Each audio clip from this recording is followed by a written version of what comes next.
Breakfast review segment, our guest will be joining us to dissect issues, and then we'll also be having some exclusive interviews for you on the show this morning. We'll bring you Caught Today and also the latest in the world of sports. Saji will be joining me, Mutala Inusa will also be joining me, and so it's a whole packed show, all for your viewing pleasure. I am Joshua Kodjo Mensah. It's always a pleasure coming to you in your homes. And remember, because you are also live on social media, don't worry if you're leaving home, just carry us along on your phones or devices. So let's start this morning with the quote of the day. And this is from William Shakespeare. He says, "It is not in the stars to hold our destiny, but in ourselves." It is not in the stars to hold our destiny, but in ourselves. So yes, you are in charge of your destiny.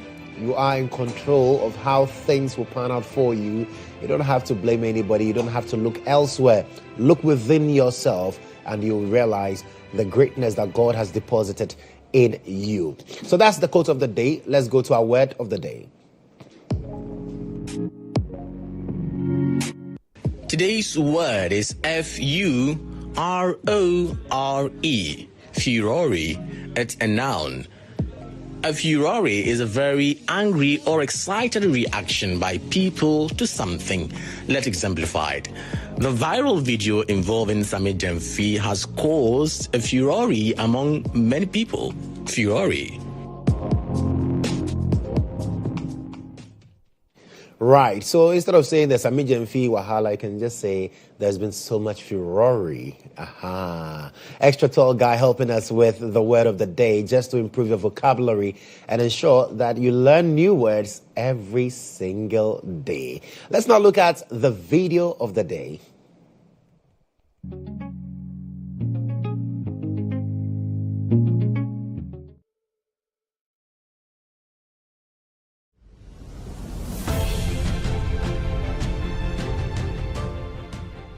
GHOne OV van has been one of the best vans I've used personally in this country. It runs a system where we are able to run on Dante to be able to do our broadcast mixed well also from this van. I've used this OB van for quite a number of big productions, i.e. 3 music awards, the late President Rollis' state funeral, Emmys Africa Awards, and a number of them.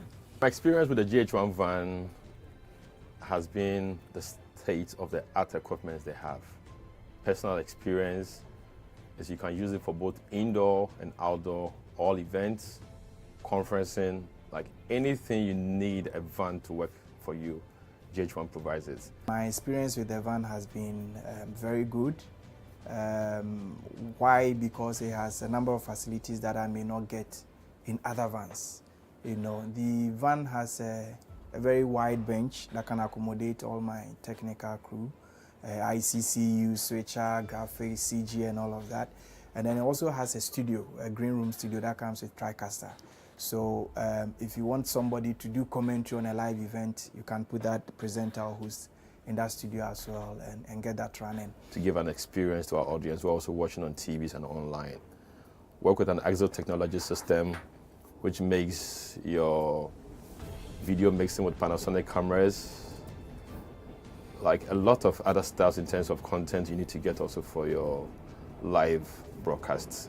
I prefer the GHOne van to a lot of other vans I've used, or even doing my own setup on a tabletop setup. Because on a production, you see a number of people in the van. And so if you have a very small van, it means that it's going to be choked, and that will affect the creativity as well. The price has been discounted as well to accommodate varied budgets. And so no matter the budget you have, I understand you can have the track and do business with it. It looks huge, but very affordable. Cost is really, really affordable. My experience with it, EMI Awards last year, super excellent. Try it, call them, and I'm going to give you the best of price. Really affordable.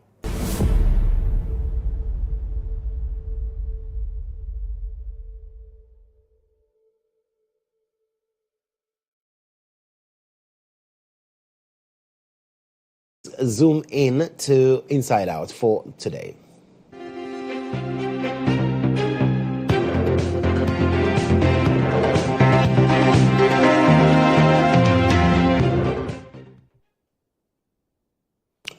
Right, so you know how almost everything in terms of prices of goods and services, we usually blame that on the performance of the cedi against the dollar. So yes, if the dollar is selling at 16 cedis or above, you would expect that, yes, there will be steep prices of goods and services.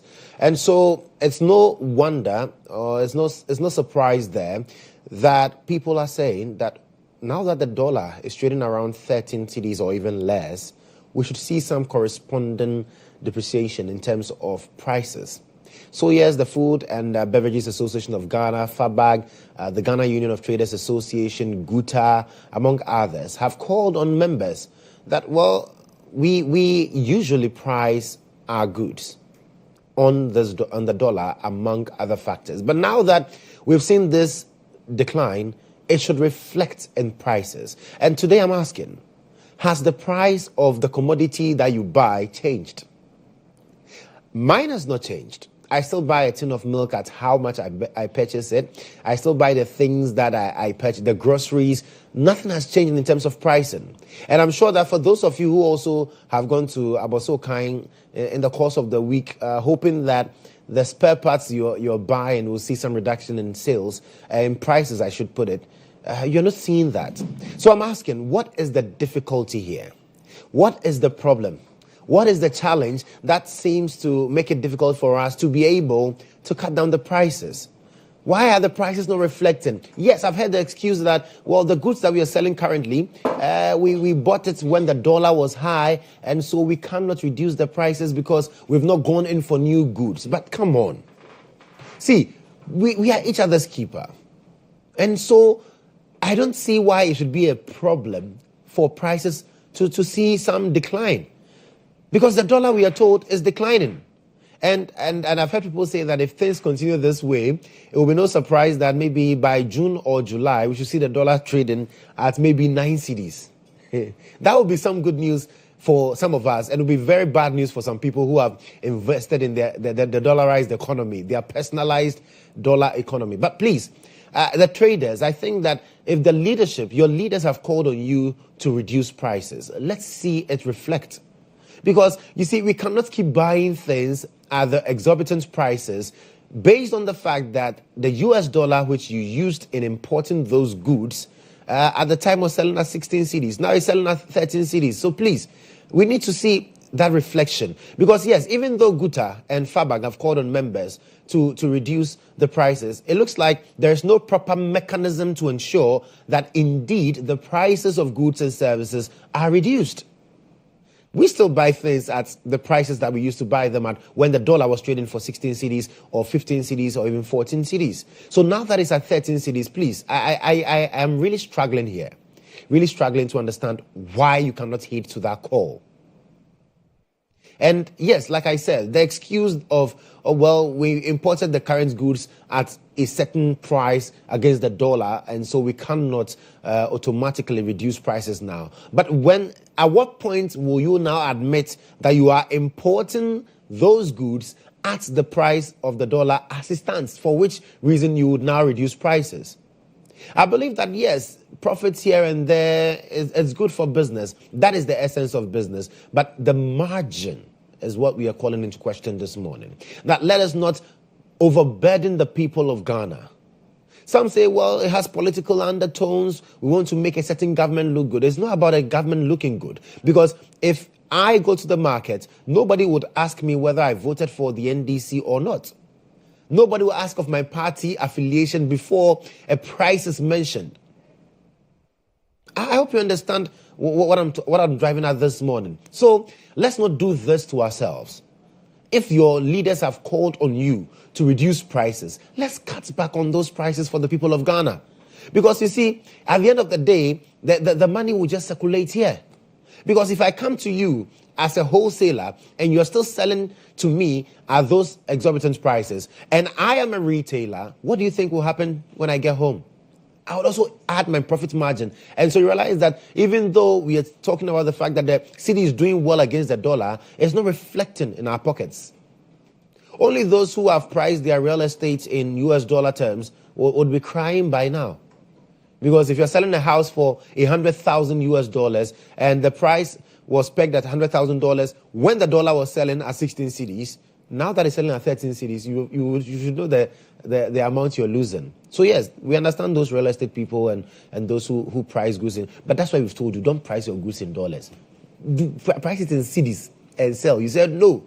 You see your life now. Now you're struggling. But for those of us who just buy, we do retailing and wholesaling of goods, please, let's see a reflection of that in the prices.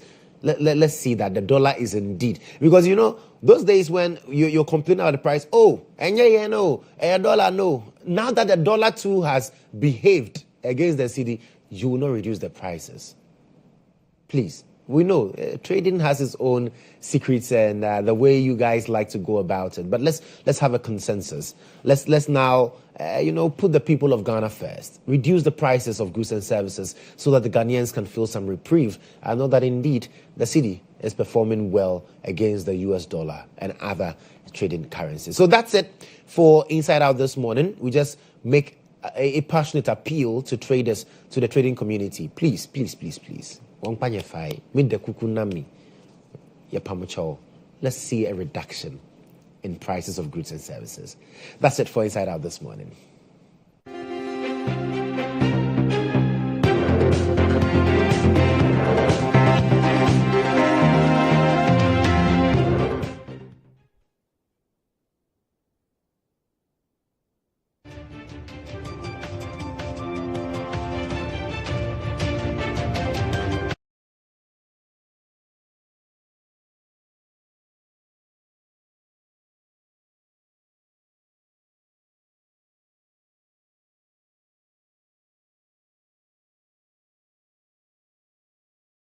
Right, so it's time to check out what is happening in courts, and it's been an exciting trip since last week. I saw Mutala yesterday. It was exciting to see him at the courts with regards to the Kofori incident. Mutala, good morning. Kodjo, Mensah, good morning. Kofori appeared in court dripping in green. I know, right?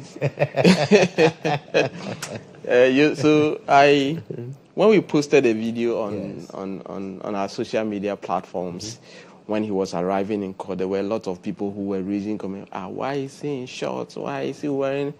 Is the court the place to go and show your legs? And all? I was like, hey. That roadside, a lot of issues there. So yesterday, yes, you noticed that I mentioned yesterday that case obviously was coming up at the Dansoman circuit court, and rightly so. Yesterday, Kofori of Efira fame. Yesterday, I asked you about your favorite character. So it wasn't a movie. We were not staging Efira, any of the series yet, or any of the episode. No, yesterday was a real action at the court. So what we saw last week Friday when Kofori was in handcuffs was as a result of an order given by the court. And the order was that a bench warrant was issued for his arrest because when the summons was served on him, he did not show up in court. So that forced the court to issue a bench warrant, which we saw him and all of that. So yesterday, the first thing that happened in court, and as you can see on your screens, this was when he was leaving the premises of the court yesterday, moments after all that transpired. So the first thing that happened yesterday was that the bench warrant was rescinded by the courts because now he has showed up in court. Then the second leg was for the charge, or all things on the charge sheet be made known to him. In fact, it was only one count of defrauding by false pretenses and an allegation of some $50,000 alleged fraud. And when the matter happened, before his plea will be taken, his lawyer, Derek Abuaje Asamoah, made a point that no, they have an objection to raise about the jurisdiction of the court. Then you have to then break down or argue, submit why you think that his plea will not be taken. But I realized that the argument that counsel want to move was not in relation to challenging the jurisdiction of the court. He has an issue with the sum or the amount in question, $50,000. he made the point that as we speak, my client do not owe. So he's actually at sea why his client or Koforo will be arraigned in court in relation to $50,000 and all of that. But the court is saying that. But that is not an objection. That is not an argument to challenge the jurisdiction of the court. So once that is not so, the court as it's sitting here cannot make that a determination whether the point that you are making it's rightly so or not, unless they go into the matter or the matter itself before that will come up. So his plea was taken, which he pleaded not guilty. Then, as practice, the charge, the brief fact was read in open court. And after, his lawyers, like I mentioned, Derek Abuaji Asamoah, made an application for bail. And one of the elements of bail is that you should be able to convince the court that your client has a fixed place of abode. He has persons of substantial means to stand as surety. Now, of course, not a flight risk. And the fact that any time he's needed in court, he will show up. So he made that beautiful submission. Prosecution, fortunately for them, did not oppose to the request, to the grant of bail. So that one was left in the hands of her Anna Halima El Alawa Abdul Basit to make a determination. The determination was to the effect that Kofori is granted bail in a sum of 320,000 Ghana cedis with 3 sureties. The sureties, the court said, all of them must be justified. He has to report to the case investigator every Monday until the final determination of the case. His passport ought to also be submitted to the registrar of the court and all of that. So that's how it ended for Kofori yesterday at the Dansoman circuit. The court ordered or directed prosecution to file their processes and all of that. But like I mentioned earlier, lawyer for Kofori had a point to make about the fact that his client has fully paid the $50,000 and wondered why he was in court. Let's hear him. I've been paid in full because Kofori took $50,000 to purchase the land for the complainant. And out of the $50,000, at that time when the money came, it was 270,000 Ghana cedis. And so he used 160,000 Ghana cedis to purchase the land. As at that time, the exchange rate was 5.5, and so the amount he used was $30,000. And apart from that, he paid $5,000 to the complainant. Now, the issue in contention is the size of the land and the amount left to be paid to the complainant. And so he paid $5,000 to the complainant, and the amount left was $15,000. And the police is charging him for $50,000, of which he has paid the amount in full. And so I don't see why the police, knowing very well that the amount has been paid, and you are still charging the person for the figure that has been used to procure the land for the complainant. That is our case. Okay. By any event, he has been granted bail, so that is all. He's been granted bail. That is all. That is the most important thing. Yeah. So that's counsel over there. Yesterday, he wasn't happy at all moments after the prosecution made that claim. But the matter will be delved into, and then we'll be following that keenly. So that's what happened yesterday at the Dansoman circuit court. Interesting. Yeah. And then while that was happening, there was a report, an issue from the United States of America. You know, I remember when we were told that Kennedy Japan had to pay $18 million. We're like, woof! Anas will become a very rich man. Now, what am I hearing? $500? Anas is already a rich man. Yes, you heard right. So yesterday, I remember upon reading the statement from Anas, I was like, was he a mistake that he didn't add the K? Or there was a mistake that somewhere. I mean, $500 is... Then, it does, so for those who remember this thing, we have shown you this video before. So this was the court in New Jersey. The court, Exos Court, Superior Court in New Jersey, United States of America, where Anas and then Kennedy Japan appeared before the judge the jury delivered that decision and held that Kennedy Japan is liable for defamation, for which reason damages in a sum of $18 million was awarded against him in favor of Anas. Then we realized that few hours or days later, we saw a statement from Kennedy Japan to the effect that they were going to challenge that decision because they felt that the jury's arrival, the jury's decision was excessive in relation to what was happening. So he went and challenged that. Then, fast forward, yesterday, we saw a statement from Anyaa. So, director, let's see the statement that Anyaa showed. Great. So, the statement on your screens is what Anyaa yesterday released. And pay attention to the words in it. Very interesting. Look at the heading. In fact, Tiger IPI, that's the letterhead of this statement. And it was released on May 11, 2025. And it said press release. Our victory is in the judgments and not the award. Our victory is in the judgment and not the award. And he will explain why they are making that particular assertion. He said, as Ghanaians may recall, a couple of weeks ago, an American jury found Kennedy Ohene-Agyapong guilty of maliciously defaming my character. Consequent to the finding by the jury, an amount of $18 million was awarded in my favor against Kennedy Agyapong. Following the award, Kennedy Agyapong filed a motion for reduction, asking the judge to reduce the amount awarded against him.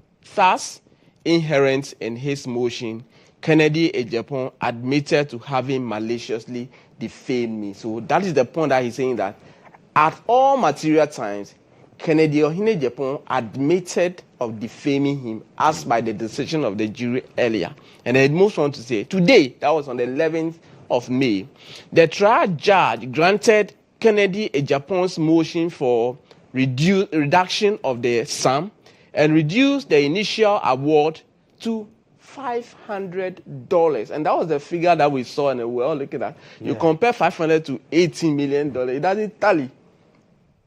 It raises a lot of questions, right? But you believe it because it's coming from Anyaa. But listen to what follows. This means that while the judge held that Kennedy Agyapong had defamed me, in his reasoning, the award against Kennedy Agyapong by the jury was excessive. So now he's agreeing that it was excessive in nature. The 18 million was excessive in nature. So then why not 800? 1,008. Yes, he said, my avenue for redemption accrued to me. But he said, many avenues for redemption accrued to me. But it is important to state that, as I previously did, that this fight has not been about money or about the money, but rather the fight for the truth and justice. So that's how come he worded the heading as you can see on your screen. Then he went on to say, I am happy that not a single allegation was proven against me in court when Kennedy Agyapong was given full opportunity to substantiate. I will continue in my relentless fight against corruption, and in doing that, continue to name, shame, and jail. And this one was signed by Tiger IPI. So that was the decision upon Kennedy Agyapong's request to the court to reduce that one. But Joshua, having followed cases in court, one of the things that I have gathered or have learned is that once somebody made a case of defamation against you and the court agrees with that request, whatever follows is supposed to be a punishment for you, so that it serves as a deterrent for the future. Exactly. For other like-minded people who may have that particular mindset of trying to do something like that. So what is $500 to Kennedy Ohene-Agyapong? I've seen a post that suggests that, he will even make it 5,000. You just made a post. So let's watch that particular point that Joshua was talking about. Maybe we have to give a last 5,000.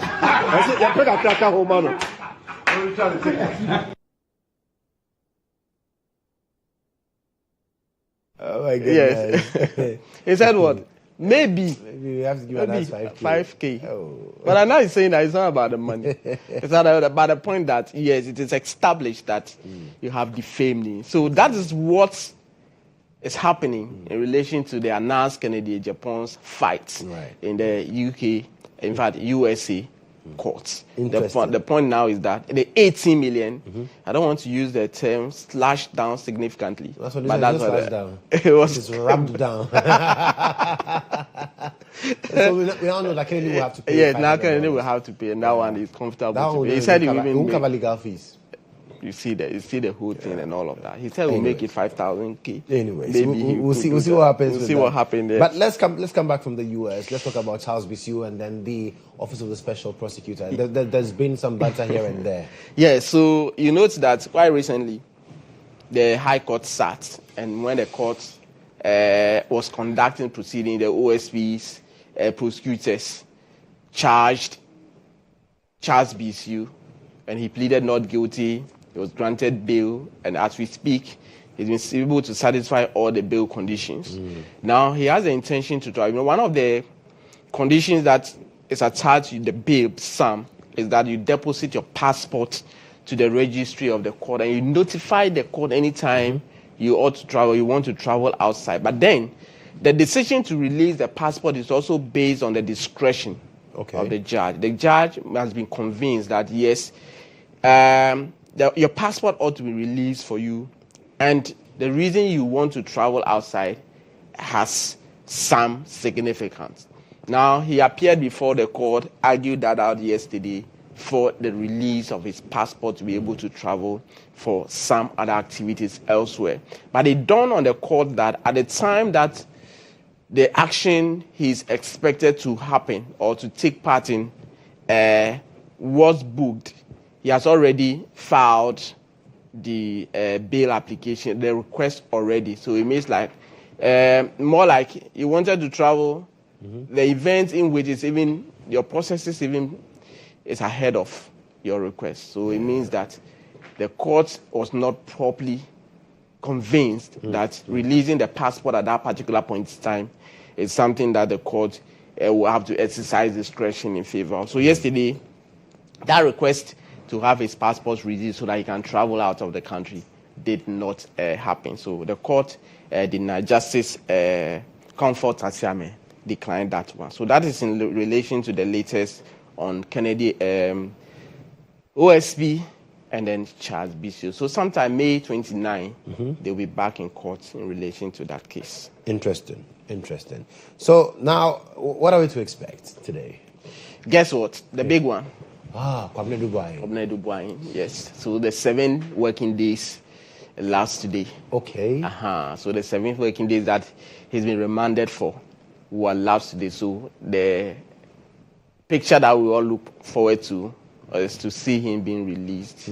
But of course, day in and day out, things could change, new things will arise and all of that. So at the last court sitting, it was clear to the court that prosecution or the Attorney General will need some time to be able to put the witnesses together. We're being told that Kwabena Dubois is interfering with witnesses, tampering with potential witnesses, and so the court remanded him for that number of days. Today is the last day. So Justice John Eugene Nyadu Nyante is expected to make further directions today when the parties appear before the court. But what we do not know is whether the AG will make another case for the remand warrant to be renewed or not. But at the last court sitting, what became clear was that today he will be released, but we'll be in court to see what will become of whatever happened at the last court sitting and what will take place today.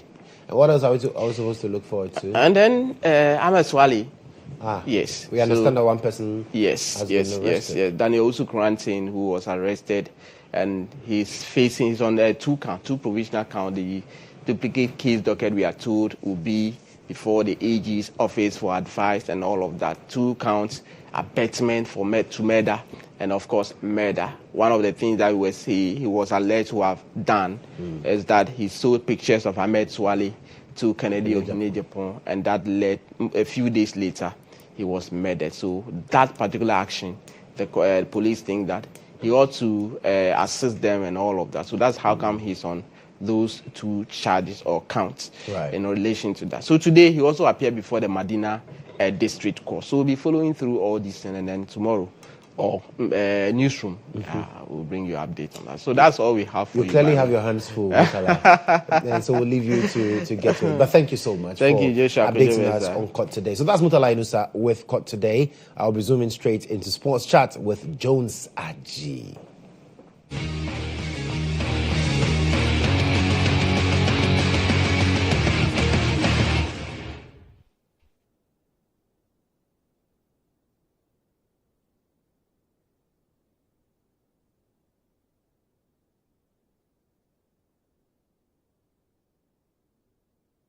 Right, so Jones is here with the latest in the world of sports. Jones, ADZI. Yes, sir.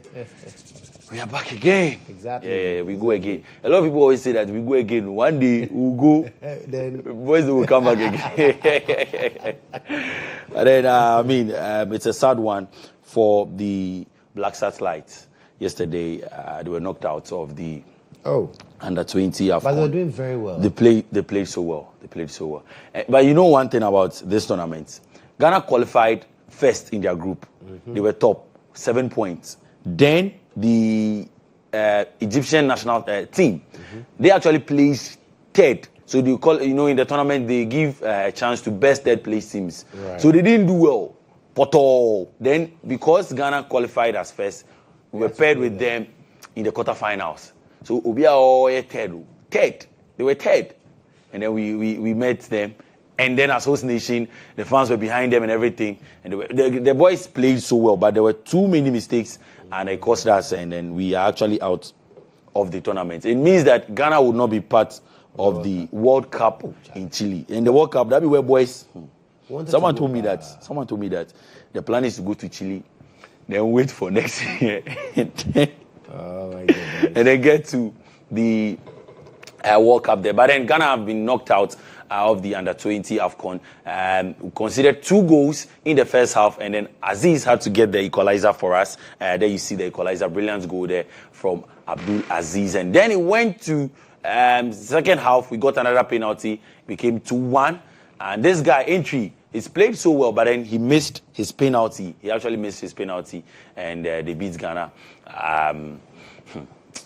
5-4 on penalties. Ghana, we always have issues with penalty shootouts. That's why we should play well, score goals, and make we always have issues with penalty shootouts. I don't know why. And we look at the mistakes. These were the mistakes that cost us dearly.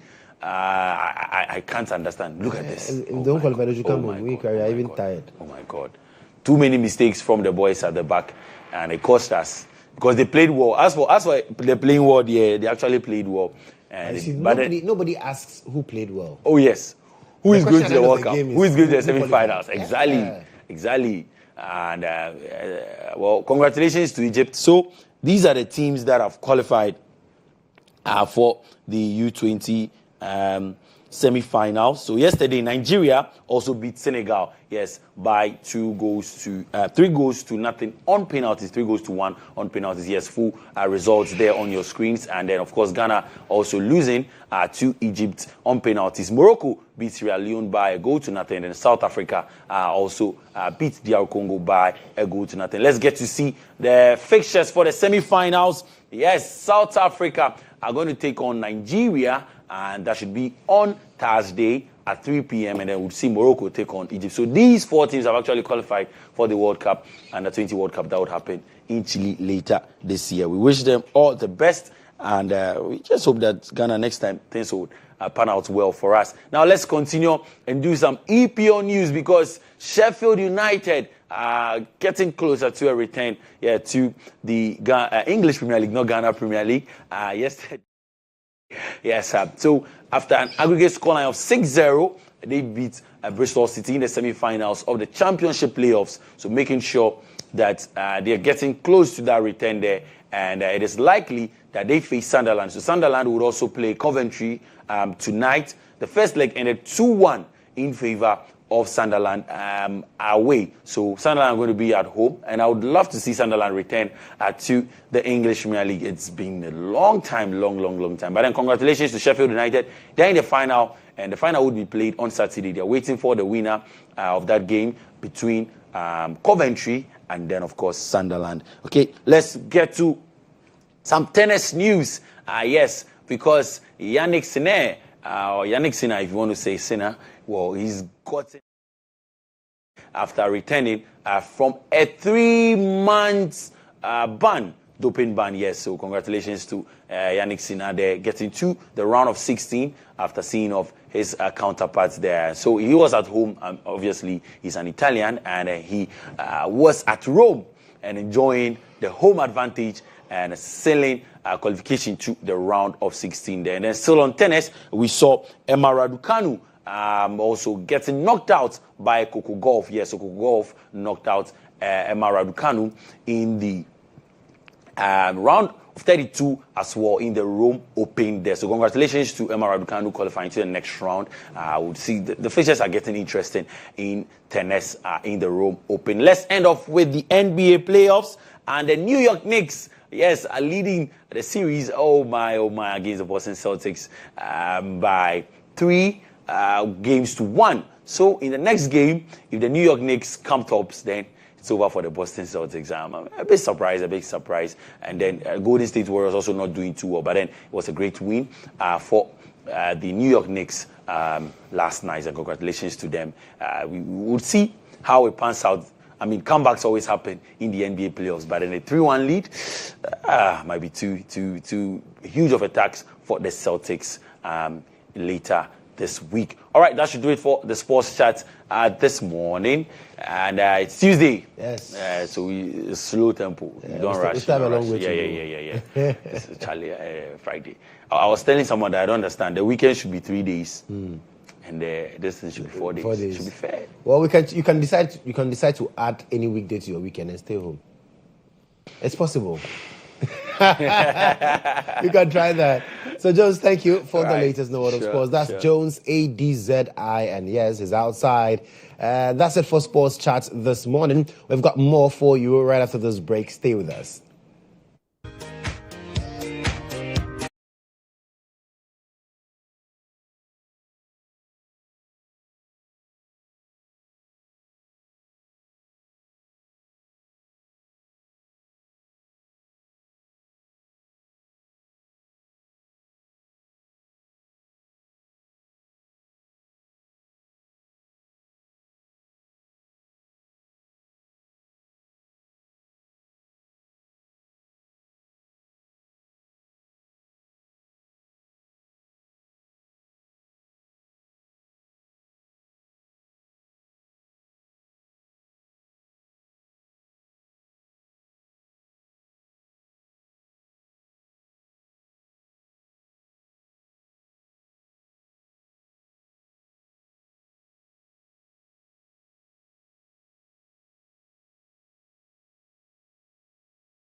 Well, thank you so much for staying on with us here on GA Today on GHOne Television. It's time for us to zoom into the breakfast review segment.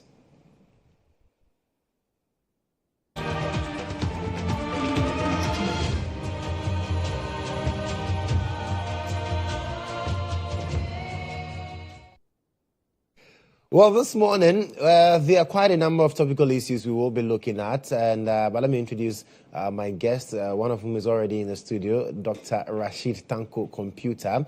He's Deputy Director of IT and also Elections of the NDC. And now he is the boss of GIFEC. Doc, good morning. Good morning. I hope you're doing well. I'm terrific. yes. So how has the journey been? I mean, after your appointment to head GIFEC? Well, it's a call to service. I mean, in his wisdom, the president thought it wise that this issue of bridging the digital divide between the underserved and unserved communities and that of the urban communities, he thought I can do the job very well by making sure that we bring ICT to the doorstep of the ordinary Ghanaian, the rural communities, and enhance their access to basic telephone services and all that. You know, most of the communities are cut off in terms of basic telephony and all that.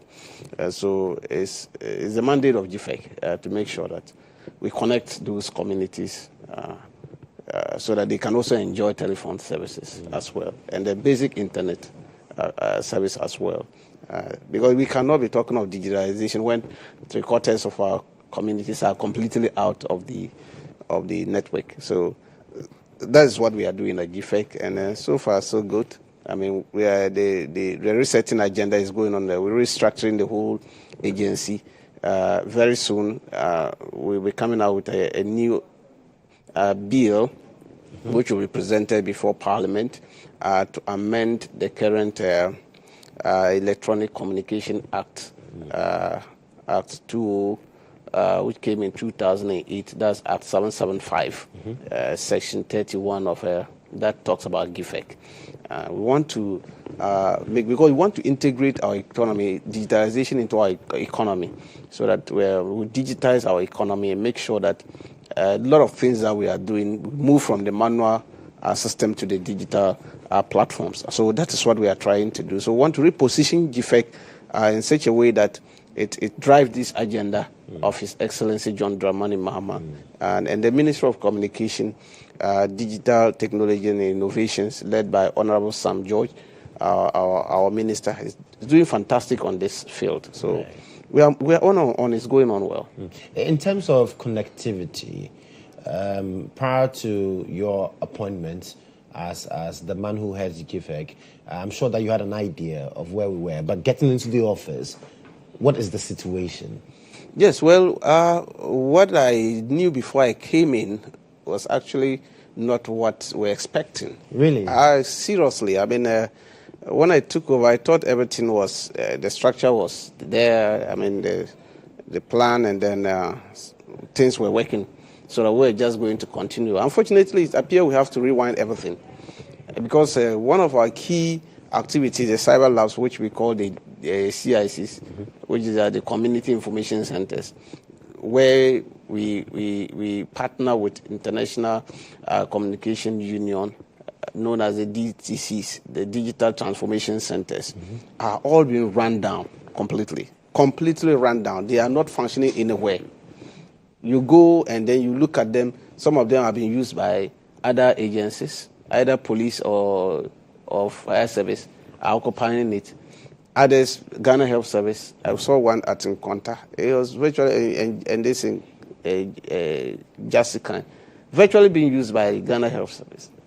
And so, how can you run a country saying that you are digitizing the country, digitalization on course? Meanwhile, the centers where this digitalization is supposed to carry on are all run down. They are ground completely. We have what we call the regional innovation centers. These are centers of excellence to push the agenda of ICT and digitalization.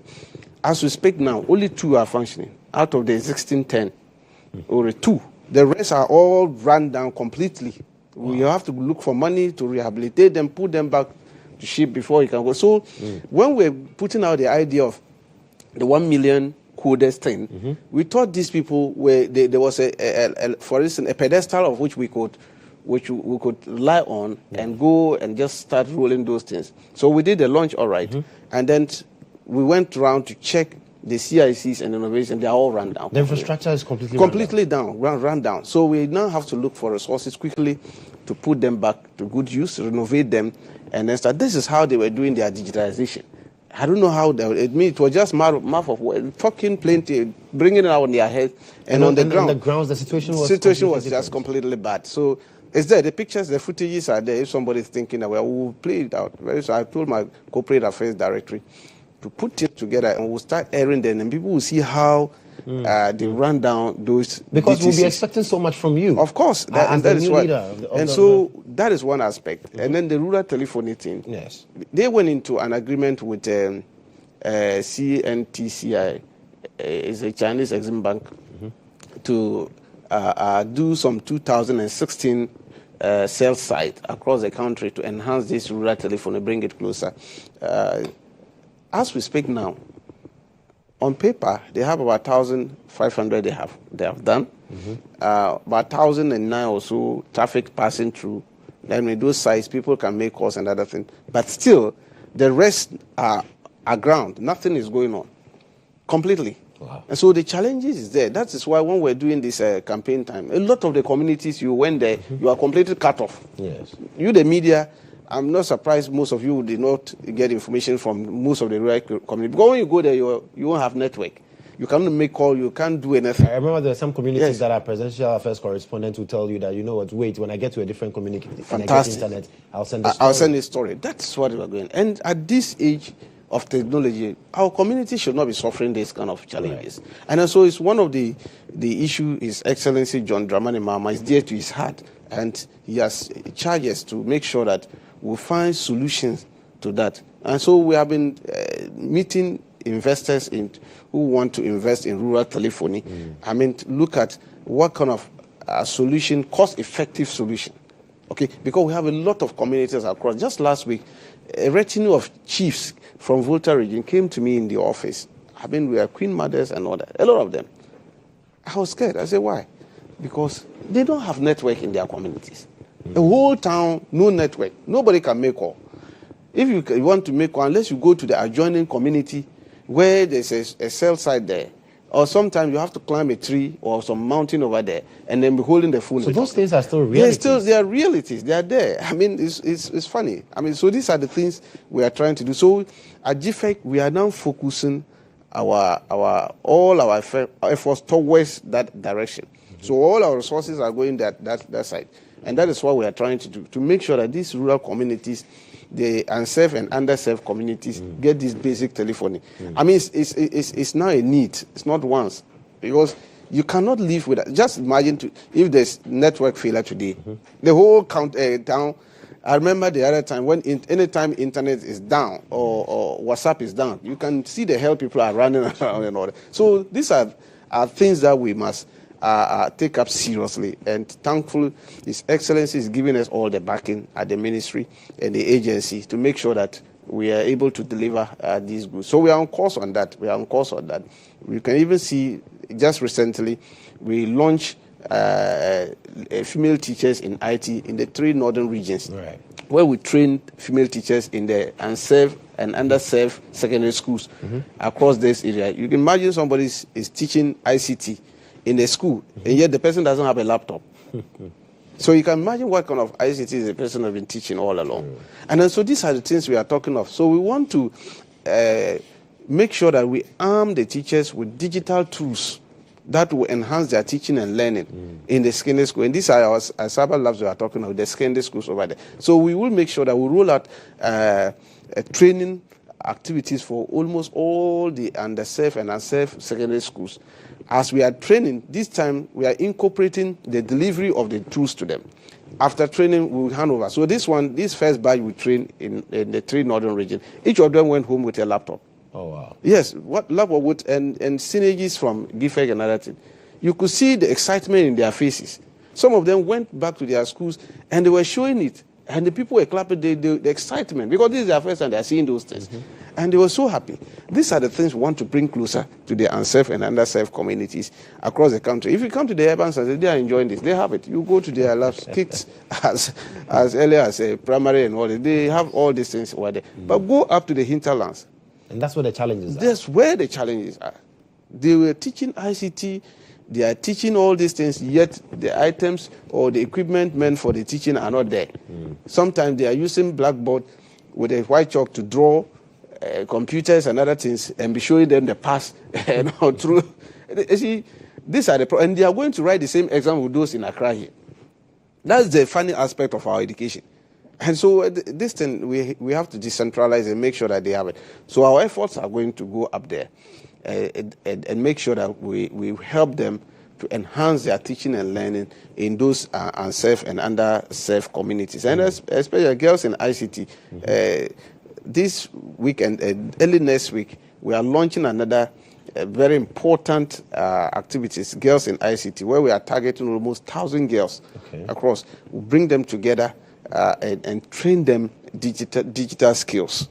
Okay, and they are going to go through it. The best of them will be given prizes in those things. So we just want to bring basic ICT to the doorstep of ordinary Ghanaians. They'll get to know, because it's no more a luxury; it's now a need. Especially looking at the trends and where the world is headed. Yes, it's a need, because now, look, we have what we call digital economy or marketing. These days, most people don't go to the market. They just sit in their comfort or their office, their room, and they buy everything. Just on your laptop or your phone, you just scroll there. Even food, these days, the delivery, people don't go to restaurants there. They just sit in their office, they bring their food. The delivery vans are there. Other people bring their food for you, you eat, so that you cut away the traffic and all those kind of things. And then you can continue your business. All these are digital tools that we can bring to the doorstep of the market women and all. So we are targeting them. And that is why we want to make sure that our DTCs are functioning effectively, so that our market women and our farmers can access basic information about their trade. Okay, now there's what we call climate change. Things have changed, the weather pattern has changed. Most of our rural folks don't know this. Our farmers, some of them, they don't know this. They don't know that this season you cannot plant. If you plant at this time, it's not going to work because weather has changed and all that. The click of a button on your phone, you can see all this. It can tell you that, look, I want to plant maize. Which season should I plant? Which month should I plant?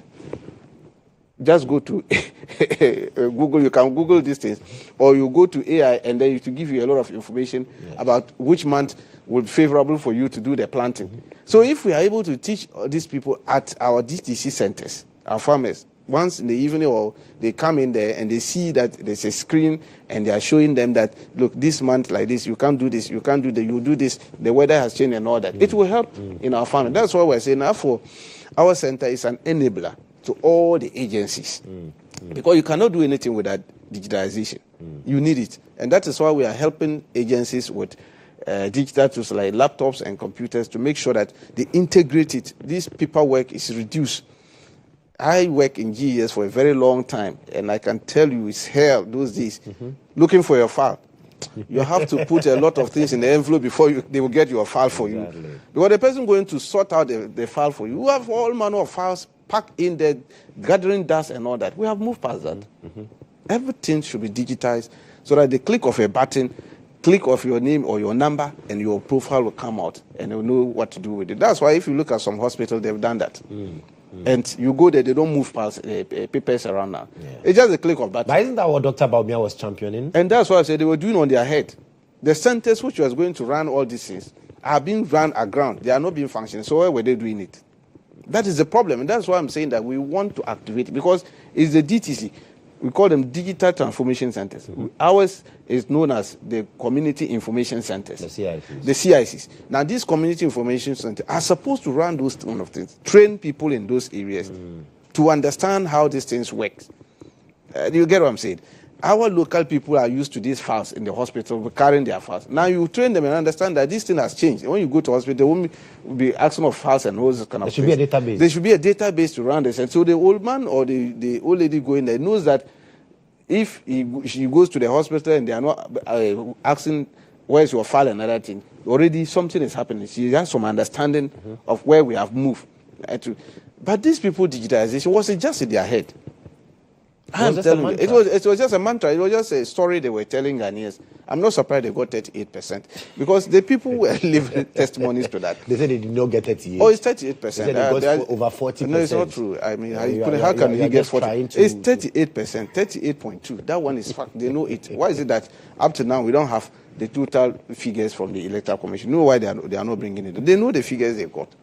The one they gazette is different. Gazette notification only tells you that the elected president got over 50 plus 1%. They don't bring the total figures and all that. That is why they are running away from. Right. They got 38. Interesting. So let me finally find out from you on this. So what is your vision for GIFEC when all is said and done? What kind of GIFEC would you want to leave behind? Well, see, what we are doing at GIFEC currently is to make sure that this basic access to telephony is achieved at the end of our term. Okay. That is what we are just focusing. Look, we shouldn't have this opportunity and leave a legacy where we will still be talking about 60 or 55 to 60% of our communities are connected. We should be leaving a legacy of 90 to 95% of our communities have this basic access.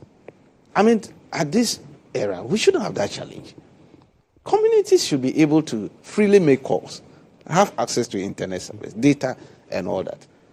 That is what we are focusing at GIFEC, to make sure that this thing. And secondly, I've been a teacher, a lecturer for several years across, in fact, almost all from basic school to the university. And I can tell you, and I worked a lot at the rural areas. At this stage of our life, why should schools should have problems with computers, laptops, that students at those areas see it as luxury? It's only the few people, opportune people who has access to them. They cannot. That shouldn't be our pride as a country. Right. We should make sure that these things are really available for them in those communities, in the schools. The JSS and then the secondary schools there in the rural areas should have all these tools, digital tools, so that the children can start from there. If we are talking digitalization properly, that's where we should be targeting. Okay. If you target those areas and they get access to it, they understand it very well in those communities, then it makes our work easier in the urban settings. Crime will be reduced. Crime will reduce seriously at those areas. I had a lot of data on issues concerning the lack of network, which has led to serious crimes in the communities. Robbers will just go to areas where they see that there's no network. They check. They are smart people these days. They check that the whole of this stretch, about 10-kilometer stretch, no network. So they go and block. No need. You will not be able to cry for help. Why are you going to cry? As soon as you get in there, you are cut off. Your phones are just toys. Everything in there. So what they do is that they block those areas. And then they rob off everybody with their properties and run away. So if we want to reduce crime and other things, network is a serious issue that we must deal with. And that is why we are saying that we are collaborating with National Security and NCA. Even this coming, we are going to meet over that matter to see what kind of solutions can we deploy to those areas, cost-effective solutions. We are not going to go in for this grandiose type of contract that will rip off the nation. We want to make sure that's why all the solution providers, when they come, I take time to listen to them. They'll make all their presentation. I ask them about the cost element. When they bring it, I say, you step aside. We are not interested in this one. No. That's one day. I know where I'm coming from, and I know my people in the rural areas. Okay?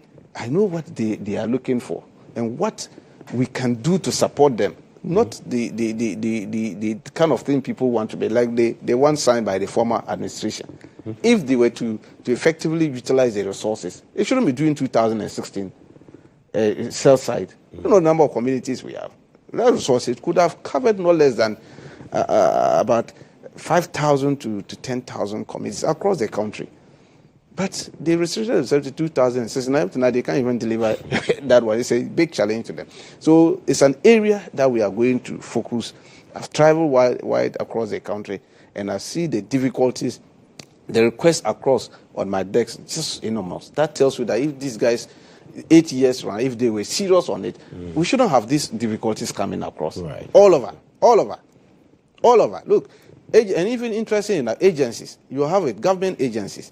We're supposed to be helping them to digitalize. If I tell you the number of requests I have from government agencies requesting for laptops and desktops to digitize their offices, they don't have.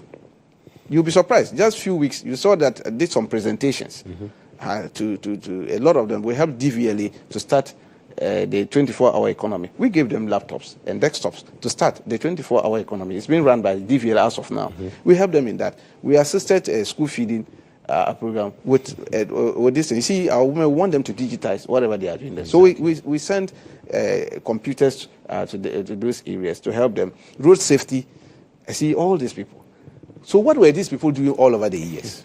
Because it looks like all these agencies were not tooled properly. That's why I'm saying that. I don't know whether it was management problem or just that these guys had something they were keeping and hiding away from society. And you know, interestingly enough, it is our presence that has brought GIFEC to the limelight. If John Mahama hadn't won this election and brought us in to handle this, and a lot of, I'm sure, senior journalists were not even aware that there's an agency known as GIFEC, and this is what they were doing. It was our presence that brought it, and it's now in forefront as one of the key government agents driving the digitalization agenda and all that. Why were they doing that? For 8 damn good years. Because they knew what they were doing. They just hid themselves behind the curtains and doing all manner of things. So when we came in, we look at it. That's why we are doing resetting in that place. Look, let me tell you, why the communities are having these challenges is because you have a whole region having only one officer as a zonal officer to run GIFEC activities. What do you expect? An entire region? Entire region having only one person. Wow.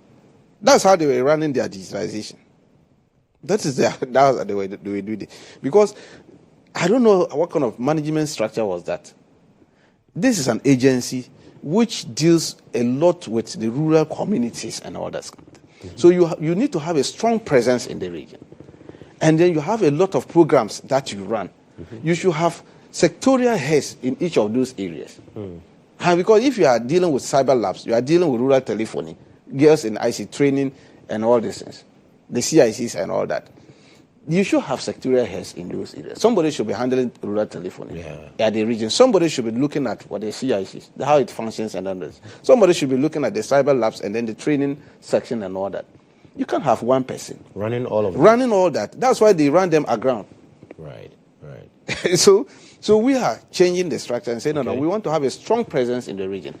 A whole regional secretary of GIFEC. Okay. In all the regions. And then we'll start with the required skills, labor, so that they will man these areas. Then we can then be sure that if we have problem with rural telephony, the communities know the regional office of GIFEC. They know the officer who is in charge, and the officer with his monitoring and evaluation officers, plus research guys, will go and look at the coordinates of those areas, what is needed and all that. They'll bring their report, and quickly we zoom in there and work. But when you concentrate everything at Accra, and only have one officer there, and you think that people in Accra should be sitting in Accra as if they are magicians to be doing all this, and that's why they run it aground. So these are the management difficulties they had, and we are trying to change this. Yes, change that immediately. And then we've started. And then when we started this resetting thing, people thought we're there to witch hunt people. We said, no, I don't need a lot of staff in Accra here. Accra is not an unserved or underserved community. If we have all these best skills, people sitting in Accra office, GIFEC, and the people in the regions who need your services, you always want me to fund you to use vehicle to run there and come back. Go there. They will not be happy with you. Why wouldn't they be happy? Why are you appointed there? That is why we did the restructuring and make sure that the people who understood this thing and they are here, move them to the regions, start the regional secretariats, bring your expertise there. you are closer to where your services are needed. Your service is not needed in Accra. Here, Accra, we don't need any rural telephony. Accra, what do I need rural telephony? It's only some few communities around those areas where there are unserved communities where we could easily deal with that. But the major ones are in the hinterlands and the rural community. So when we move people like that, they think that you are punishing them. But that is what I've moved severally as a teacher from communities. Sometimes you have to walk, my brother, on bicycle. We're riding bicycles in the 80s, 70s, we're all distance, going to make sure that you reach your schools and all that, and just to open up the place. So we have trekked across the country and see this. But some people these days, as soon as you ask them to go up north, upper east, upper west, is it as punishment? It's a punishment. I don't know why people are seeing that we live in those areas. It came down here. And see, so these are the things we are trying to help Mother Ghana. The people need our service. The people over there, the rural communities, they need our service. Whilst we are having most of the challenges, is because of things that we are enjoying here, they are not having it over there. We are just enjoying ourselves and left them back. And that is what we are trying to preach. Bring them closer. Right. Let them also be part and parcel of the digital world that we are doing. A lot of things that we are doing. Just imagine a day you don't have a data in your phone. You can imagine it's like you have some malaria or something. This thing. Because practically we're living our lives digitally now. That is almost everything is either on our phone, our tablets. We are always on the go. That is it. That is it. And so we need our rural folks to also enjoy that kind of thing. And I can tell you, as soon as they are part of it, a lot of things are reduced and they won't have this challenge. Like I was saying, our electoral system, the problem we are having currently is because of the manual way of handling elections in Ghana. Our elections are run manually. We haven't digitized it. We are doing everything manual. That's why we are having problems over beating each other in polling stations and pink sheets being missing or people around, because everything is... It's manual. So we have to see the paper. You have to see the paper. See what is written in there. Right. Are you getting it? But when we go digital, and these communities are all connected, they have network all over the place, I don't think pink sheets will be flying all over again. Because everything will be digitized at the center. All your officers will see it. The people will also see the thing. And we'll upload it within some few hours. We won't have problem. We will declare the result. We won't even reach the following day. Why is America and all these people don't have that challenges? Africa, Namibia, they are practicing digital elections. And it's working fantastic. And a lot of people are using that one. And we cannot do it because the communities are cut off. They don't have network. They don't have. That's why we're having problem. When they were going to do online or this exhibition, we had challenges with them. We're fighting the issue over it.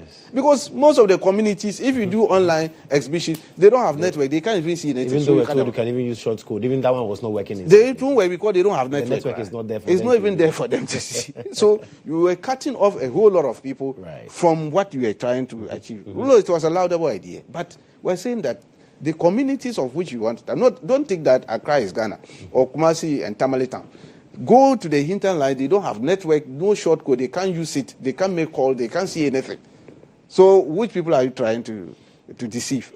So that is we need to build problem. the foundation. Get the foundation right and all that. And that is why we are going to focus seriously on those areas to make sure that at least by the time we are getting to 2028, at least 90% of the communities should have been hooked to this basic rural telephony thing, and then internet service should not be a difficulties in those areas. It makes your work easy. You, the journalists, across over there, you can freely report. The people can easily report of suspicious characters around that place because of the sub-region, what is going on there. Jenny and his people are attacking Burkina and all that. We don't know when they can easily stray to Ghana and all those kind of things. But if we have networks around those areas and the people can easily call and preempt us what is going on there, it will help us. So it's not a luxury. It's a need that we must all put hands on it. And thankfully enough, I have to thank our partners, the telecos. I mean, they are supporting us in this direction. Government is so committed in making sure that, you know, our president is a former communication minister. That is why this thing is driving us like that. He understood the need to digitize and make sure communication become accessible to our rural folks. He understood it very well. I mean, it was his time that he started liberalizing the airwaves and then making sure that these television stations and all that are liberalized. FMs are open up to a lot of people when he was a communication minister. So he knew the importance attached to communication in these areas. And so if you have a president like that, why won't you be grateful as a country that he's there and he's driving and making sure that, giving instructions that make sure that this thing work. They get cutting-edge solutions, cost-effective one, so that these communities will not have these difficulties that they are having now. And we are going to do it. We're going to do it. Well, so that's Dr. Tanko Computer. He is the acting CEO of the Ghana Investment Fund for Electronic Communication, GIFEC. And today he's wearing two hats. So he's not only the CEO of GIFEC, he's also the Deputy Director of IT and Elections for the NDC. And one of your national officers, I mean, Sammy Gyamfi, he's been making headlines since over the weekend. We understand that yesterday, Chief of Staff, he had a meeting with the Chief of Staff, and then matters arise. And some say that this is much ado about nothing. We're just blowing the matter out of proportion. Others say, well, as a public officer, it's right that we have this conversation. Where do you stand in all of this? You see, it's much ado about nothing. It's just complete waste of everybody's time. This kind of thing. I don't know why we are making story out of this. You see, I know Sammy Gyamfi very well. I know him very. I've worked with him. I mean, you are both national officers. Yes, and I see, in the National Secretariat, there are certain people you are close with in terms of the activities you do. Sammy is one of them. Okay. We did a lot of work, ran up to the elections. We took up some projects and worked together. He's so passionate in the development of the country. Very, very passionate, especially youth. And he will always do everything to make sure that the youth gets what they want. That is how he is. And he freely gives. Sometimes you are working with him and dishing out money and giving to the young guys and all that in opposition. And that is how he's made up. Then he will tell you his story, where he's coming from. Sometimes we sat and we discussed. And I say, yes, I'm also the same type of where I'm coming from, my background, from the village, walk 10 kilometers to school daily and walk back home. And all this went through that. The suffering of the people you saw in there. So when you see somebody is in need, you feel like just help the person. Because you are mirroring where you are coming from. In our culture, that's our tradition in Ghana. We cheerfully give out. That is how we are as Ghanaians and other things. So I'm surprised people are making this kind of noise all over the place, as if he has committed some huge crime. Do you know the number of gifts people give day out? Money to people. But it doesn't come to the public domain. I'm saying that, so that's why I'm saying that. You see, the mischief on it is the person who was filming it to make mischief. What was the person's intention? What was the person? Do you know the number of hospital bills we pay daily? The number of funerals we pay, give money to people to go and bury their parents and all that. The number of school fees, people come and you give them money to go and pay fees and other things. I mean, that is our culture in Ghana. We assist people. I'm sitting there and somebody comes to me, I'm sick. I want to go for medical. I don't have the resources. This thing they've asked me to pay, and I have the money. And I want to assist him to go and treat himself. I'd rather wait for him to die and I'll come and be crying. But won't you also agree that the person in question is not, people feel she's not needy? And so if Sammy had given this to someone, a street hawker or something, do you think it would have generated the same furore? You know our problem in Ghana. I remember when I was doing this course, criminal justice, we have what we call confident tricksters. You know confident tricksters? Yes, I do. So, when they appear before you, if you don't take time, you take your whole house for them. Because they appear decent, nicely dressed. And very much decent. And you think that he's well-to-do, the person, and meanwhile the person is suffering. He's just going to trick you. Another group of people, they are cheerful type. The extroverts. They dress nicely. Every day you see them in tie, but there's nothing in the pocket. He's even holding a handbag. No, I'm saying that. You see, that's how we are. I understand. So when you see people like that and you think they are not in need, you might be missing the fire. I have my friend like that. The way the guy will appear before me, I say, look at this, man. And then you are coming to ask for something. And the way he's mastered the voice, just give me, I want to go and chop my food and forget, bring it. The man is in tie, holding a bag. He doesn't even have one CD to enter Trotro. But he dressed nicely. So don't see him and say that he's not in need.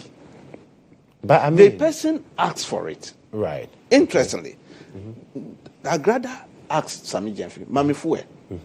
Give me fuel. I want fuel. You saw it wasn't that Sammy Gyamfi just came out and said, oh, okay, I want to flaunt and then show off. No. Look at the discourse, the discussion that was going on until Sammy, okay, don't worry. Let me get you something. And is it because the denomination is dollars? Is that what we're largely so? And I'm saying, is it the only persons who trade in Ghana? Our currency is Cedi, is that not true? But so you see that if you go to the market, people don't they hold dollars? Don't they bring dollars in the country and change it to our currencies and do other business? So if at the point he's going to give and he didn't have Cedis with him, but he had dollars with him, has he committed any crime?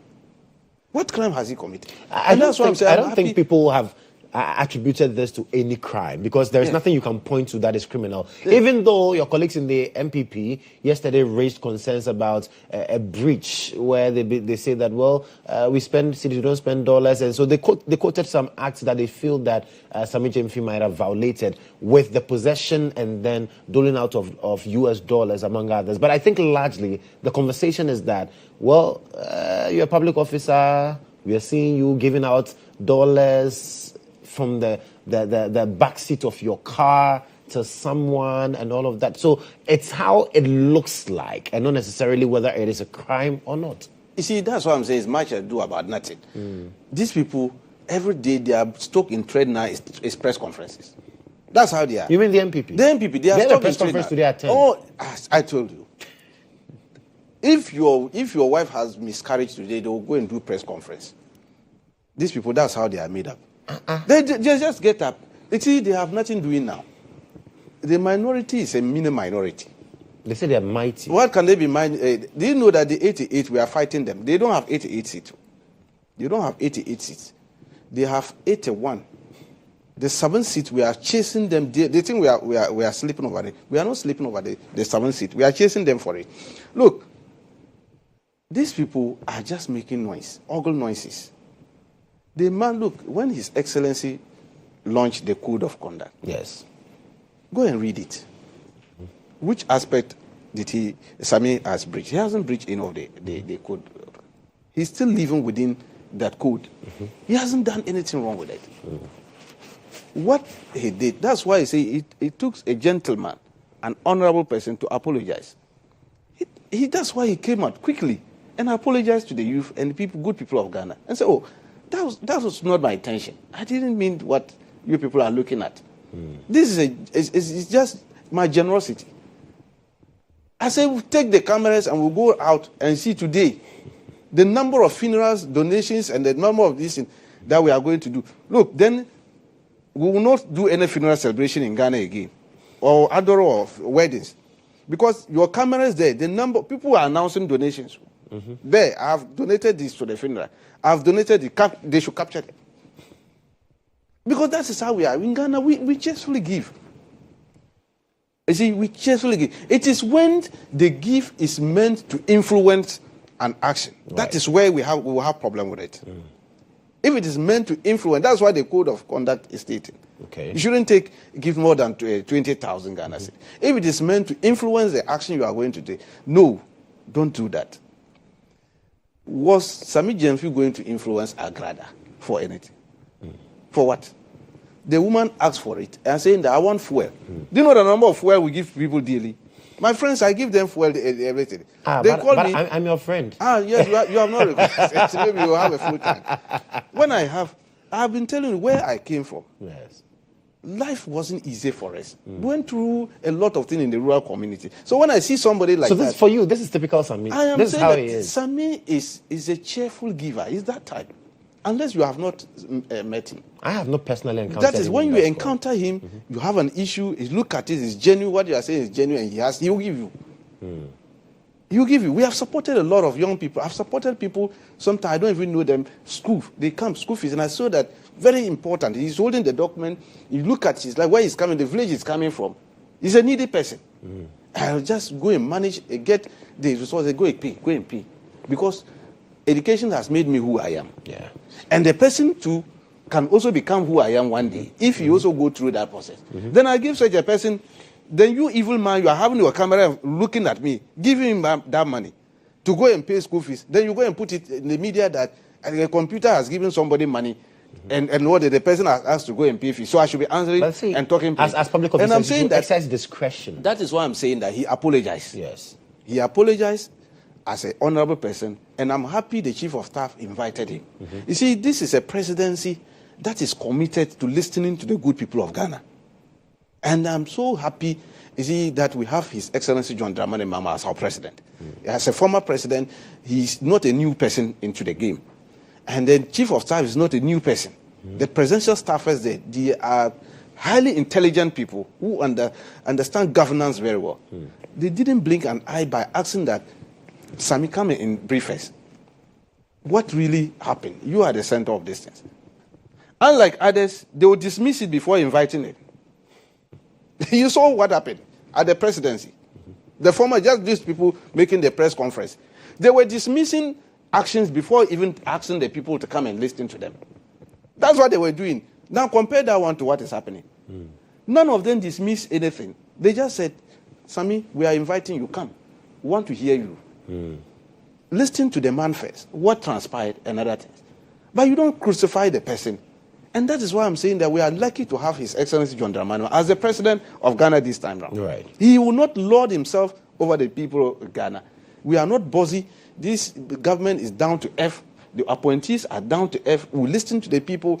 We took cognizance of what they are saying, and then it will be addressed. And that's why I'm saying that he quickly didn't even waste time on that. When his attention was drawn to it, he apologized. Issue an apology to the good people of Ghana, and then the So for the calls from the minority for him to be sacked.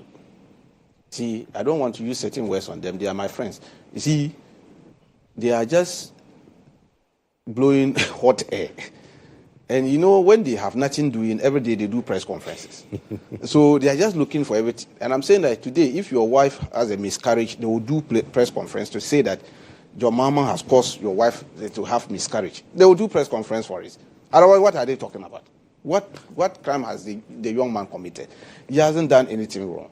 And I'm saying that those people who are just doing the press conference, do you know the number of monies they send to their constituents? We don't know the people talking in front of cameras that their constituents are worrying them, that the one who brought Momo money's platform is creating confusion for them. Because the number of monies they give at Momo to their constituents, go to their offices and see that people line up over there. Just visit those who did the press conference yesterday. Go to their office and see the number of people. What are they coming there for? What do they do in there? We are saying that if the money is meant to influence an action, then that's problematic. That's problematic. Because it goes against the code of conduct. It goes against the code of conduct. And I'm saying that the man did nothing wrong about it. He just cheerfully gave out somebody who requested that, give me, I want fuel. And then if he had CDs with him at that point, he would have given. If the man or they wanted him to say, okay, wait, let me go and I have some fuel, let me change it to CDs and now come and give you. I'm saying that some evil intentions was at play. What was the intention of filming it? To do what? The man is not involved in a corrupt act and you are filming. If it is some corrupt act that you can film, right? We are in this country where somebody a fat envelope was presented to a presidential candidate or a president. And the thing was from what ended up to that person. A journalist lost his life through that process. That is what we are talking about.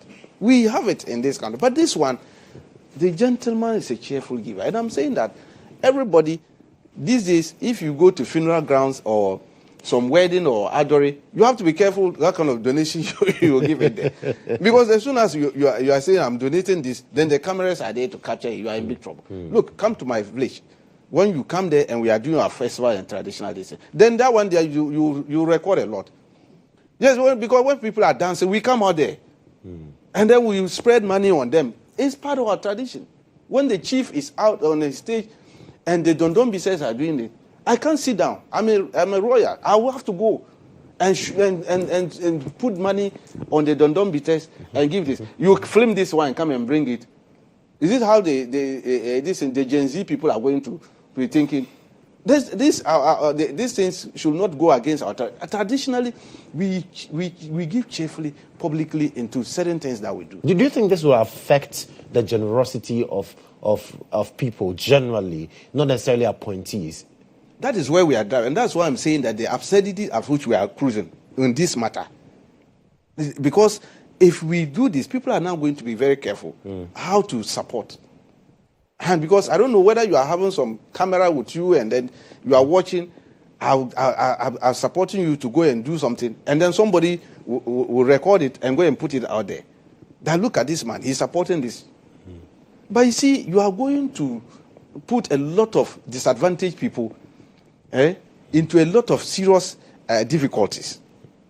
Serious difficulties. And that's why I'm saying that we should be careful where we are, the absurdity at which we are driving this matter. We haven't seen any criminal conduct on his part. Right. It's a indiscretion. And he admitted the indiscretion. And for you, that should have settled matters. No, that's why I'm saying that. The man admitted the indiscretion. We are all human beings. Well, nobody's 100%. We are all 99%. It's an indiscretion. And then so, if he apologized for the indiscretion and said, okay, well, on the hindsight, maybe I shouldn't have done it the way I did it. Are you getting it? That is it. It doesn't change anything. And I'm saying that, is it because the denomination is dollars? That's why people are making a Mount Hill out of this. It's not anything. And then even the money involved there, even with that in government, Sammy could afford such a money. Even in opposition. They know who Sammy was. Okay? And what he was doing.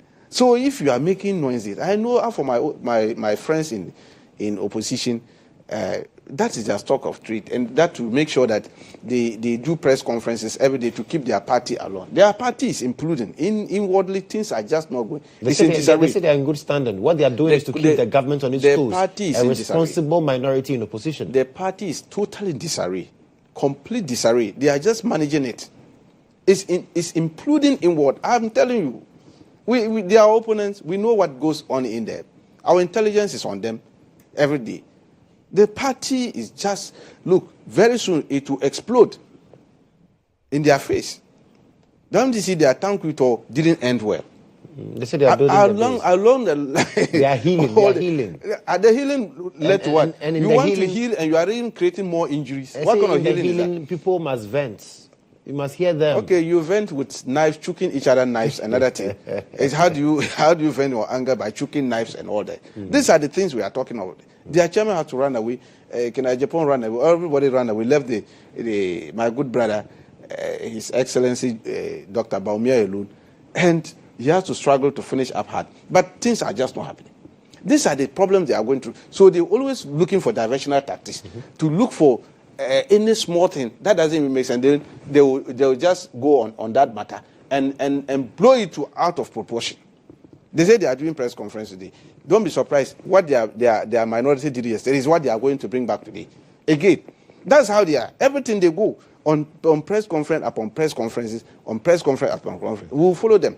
We will continue to explain to the good people of Ghana. Sammy has done a human's job. Look at the gold board. The success story of the gold board. 2.6 billion, over 2.6 billion. I'm telling you, look at the success story. Look, we've been running PMMC since 1992 when this constitution came into force and these structures were formed. PMMC for how many years now? Look at what has been happening to our gold. Even where the gold is coming, we'll go to the community and see. And you will be shocked that goals, these are areas the goals are coming from. But within the shortest possible time, within 4 months that we came to office, we have transformed PMMC to gold board. And the success story is there, led by this young man. He led it, and to the extent that the minority themselves, in fact, the former majority leader, applauded the formation of the gold board. My worthy brother, Afonyo Maki, applauded it when they were passing the days. the bill into law. That is a good initiative, the Gold Board. Okay, now, all these things, the charge was led by Sammy Gyamfi. And the success stories the Ghanaians are enjoying, everybody is now seeing the stabilization of the cedi. Do you know the instrumentality of what the Gold Board has done to the stabilization of the cedi? Holding the gold and make sure that it doesn't stray out. All those smugglers who used to smuggle gold, now they don't have that luxury again because there is now one channel of which you pass it through. When you do, they'll get you. Just recently, they arrested some Indians, expatriates, and all this were involved in this gold smuggling. Through Gold Board initiative, a lot of things are happening. These are success stories coming from the young man. Okay, our opponents, they knew what he's doing. So they want to scatter his moves. So you believe this is just pouring some... That's what they're just doing. They're just trying to dampen his spirit and then make sure that he doesn't continue the good work he's doing over there. He will continue the good work. He's doing it, and it's for Mother Ghana. Ghanaians are enjoying the fruit of what he's doing. We are all enjoying it. Today, market, go to the pump. Fuel prices are coming down. Dollar rate, come and see. It's going down, going down, going down. So those who open bank accounts in their rooms and hoarded several dollars, pounds, and other things in their bedrooms, are they not bringing them out? Haven't they seen that they are hot and the city is now being stabilized and it's going down? All these success stories, his contribution is part of it. And then so he said this is an indiscretion. He apologized for the indiscretion. He has not committed any crime. And I'm saying that I'm happy the chief of staff invited him. Okay. Listen to him. They are waiting. The president will come. They will listen to him. And I'm saying that we believe in the judgment of the president. This is not a new president who is now coming to be doing consultations to see how governance and this. No, he's been there before. He understood governance very well. He's an international man. He's not somebody that you need to give a benefit of the doubt. No, the president is an astute politician, and he knows what he's doing. So please, this is much ado about nothing. They should allow the young man. I haven't seen anything wrong. Right. With right. what But have you spoken to Sammy since the incidents happened? How is he doing? Oh, he's fine. He's fine. I mean, he's fine, and I know him. I mean, this is not things that can rattle him at all. I know him very well. He's a strong guy.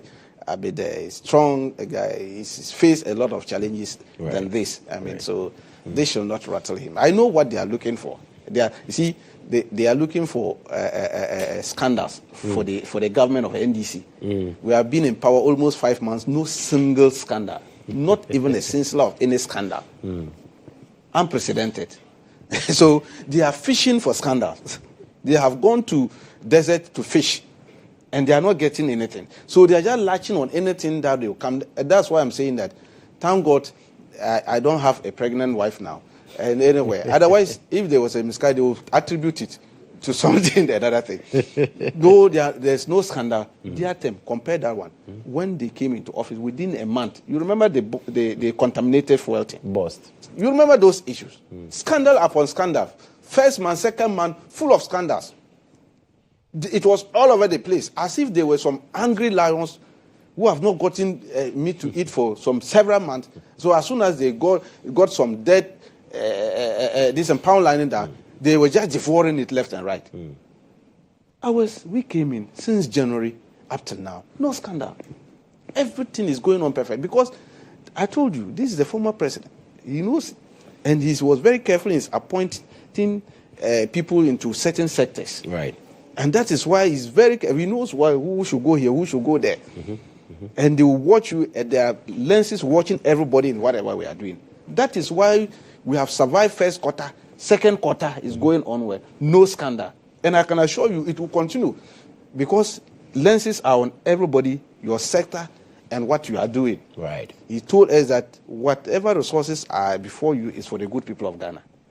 Make sure that the good people of Ghana make good use of it. Has Sammy taken any resources? Or has he gone to misappropriate state resources to be used for his personal gains? No, he hasn't done that. Right. And so it's complete much ado about nothing. And for you, the NPP is just latching on to straws. Oh, they are latching on to straws. I'm saying that they are looking for a scandal. And there's none. And there's none. So they are looking for, I've given somebody something, the person I asked for it, just please give me this, pestering me, give me this. And I decided to give the person. And then some evil forces, flaming it and go and put it out there. And that one too is an issue. But Agada says that you used her house for campaign. So you even owe her more. Yeah, but she was not asking that Sammy should pay for that. That was not it. She was not asking for payment. But did you use her house for campaigning? No, that's what she's saying. She was just trying to explain that they shouldn't think that she's always attacking John Dramani Mama and other things. But she also assisted in the campaign because some of our officers came and used her facilities and all that. But she was not asking that Sammy pay me that thing. She was rather saying, Sammy, give me fuel. And so that was just for fuel? That was just what they give me fuel. And then it's given. Right. And that one became a press conference issue. Well, we've also been joined by our other guest, Dr. Dickson Adomako Kissi, former Member of Parliament for Anyaa Sowutuom. Doc, welcome. Thank you. How have you been? Very good. Right. Very good, and I'm happy to be here. Fantastic. And you're doing a very fantastic job. I've been watching from afar. Thank you, Doc.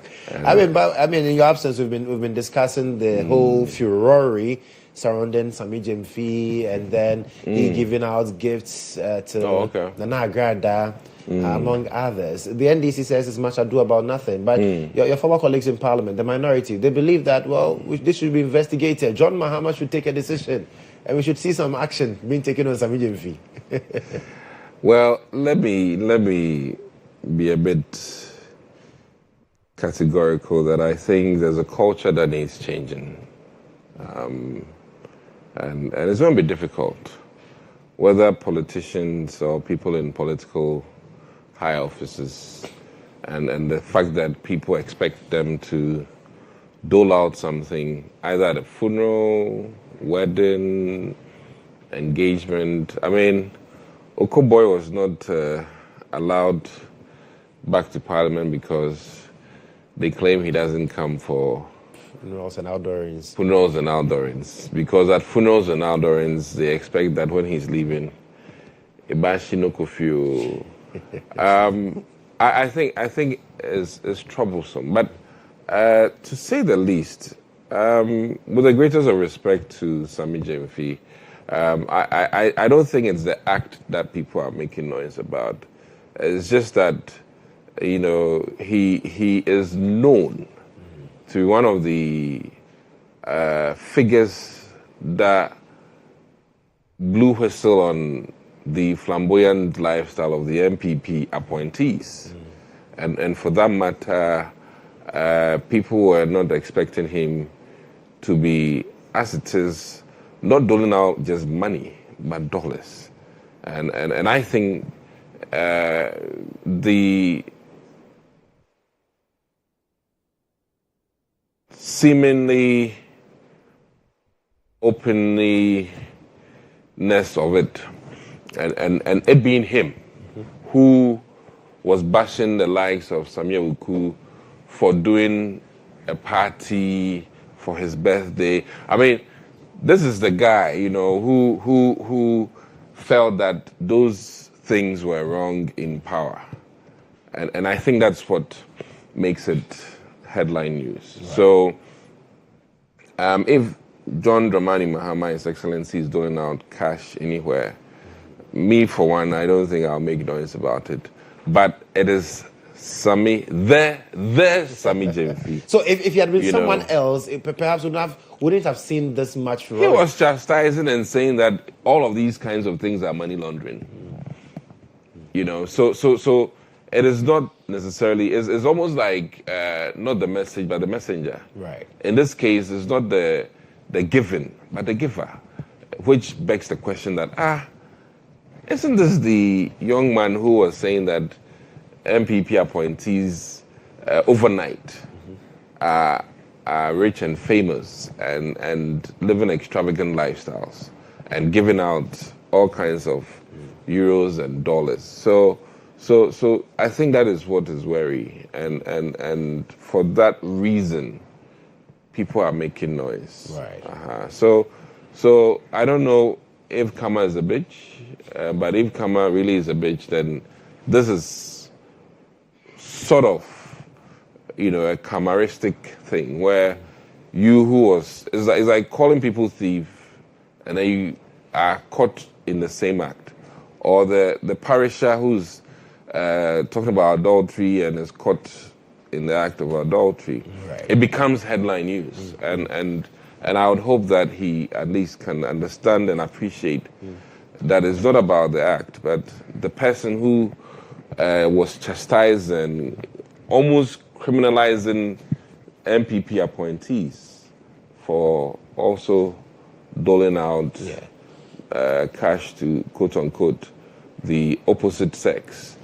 And in this case, there's no other person than another very controversial figure, which I think can be, in some legal parlance looked at as influencing an influencer, for lack of a better term, to either calm her from coming at the government or, there can be so many. So you can read different meanings into it. But Sammy Gyamfi has come out with a statement. He says, well, it was a moment of indiscretion. I apologize. And for some, that should suffice. And you know one thing, the way they preached Muhammad to be the Holy Grail and the fact that he will have no tolerance for such acts, that also begs the question that, if you want to be firm and steady and brutal, the way they touted John Dramani Mahama, especially with the code of conduct in terms of, people who are appointed to his government, then I think that certainly there's a breach of the code of conduct in essence.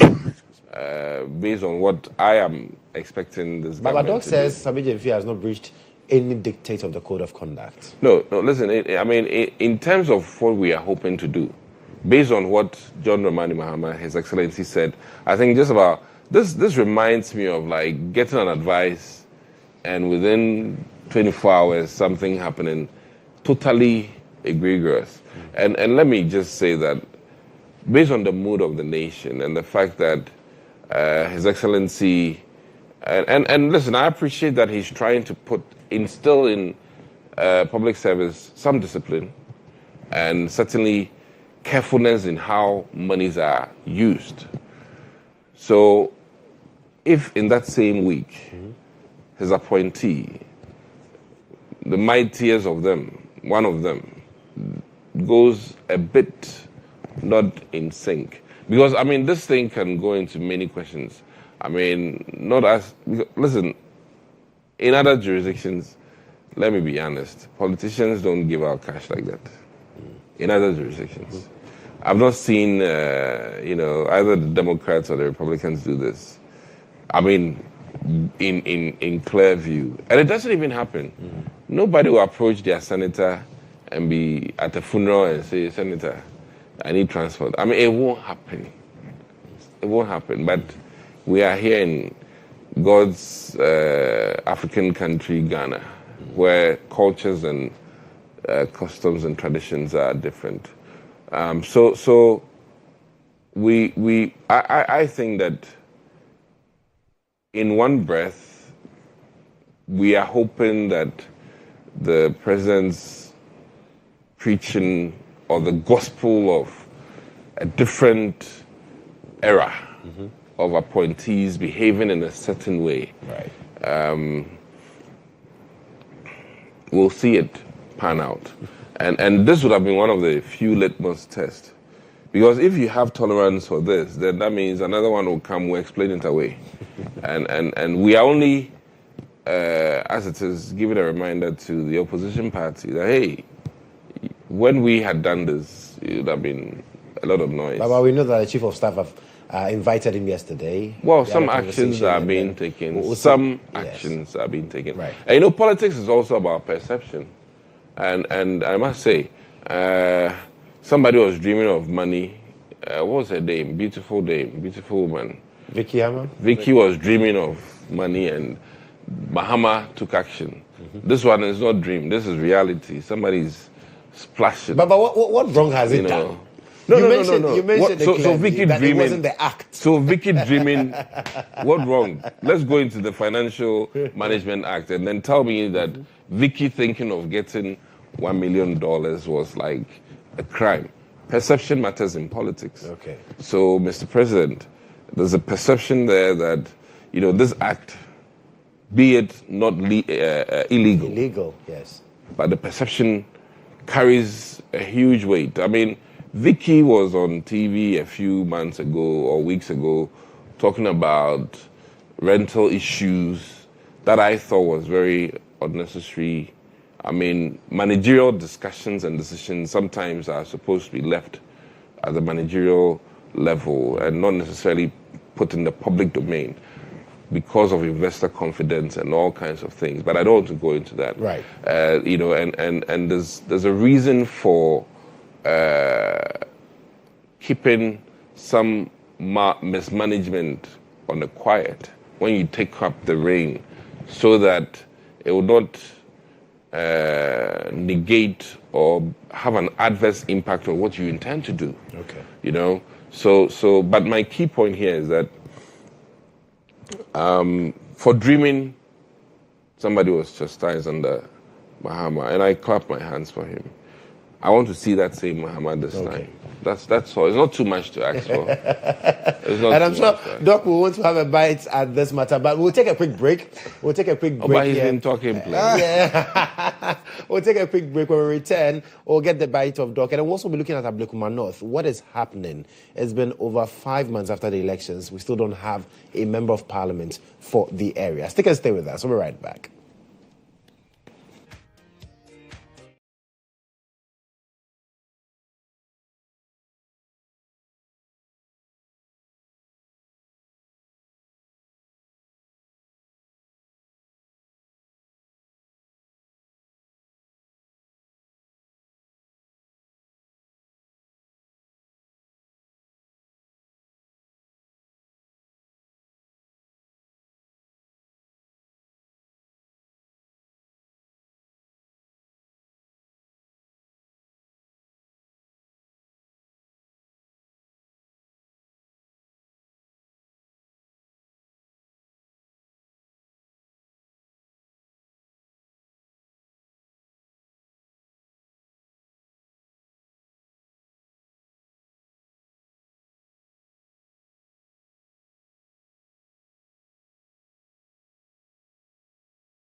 Well, thank you so much for staying on with us here on GA Today's breakfast review segment of the show.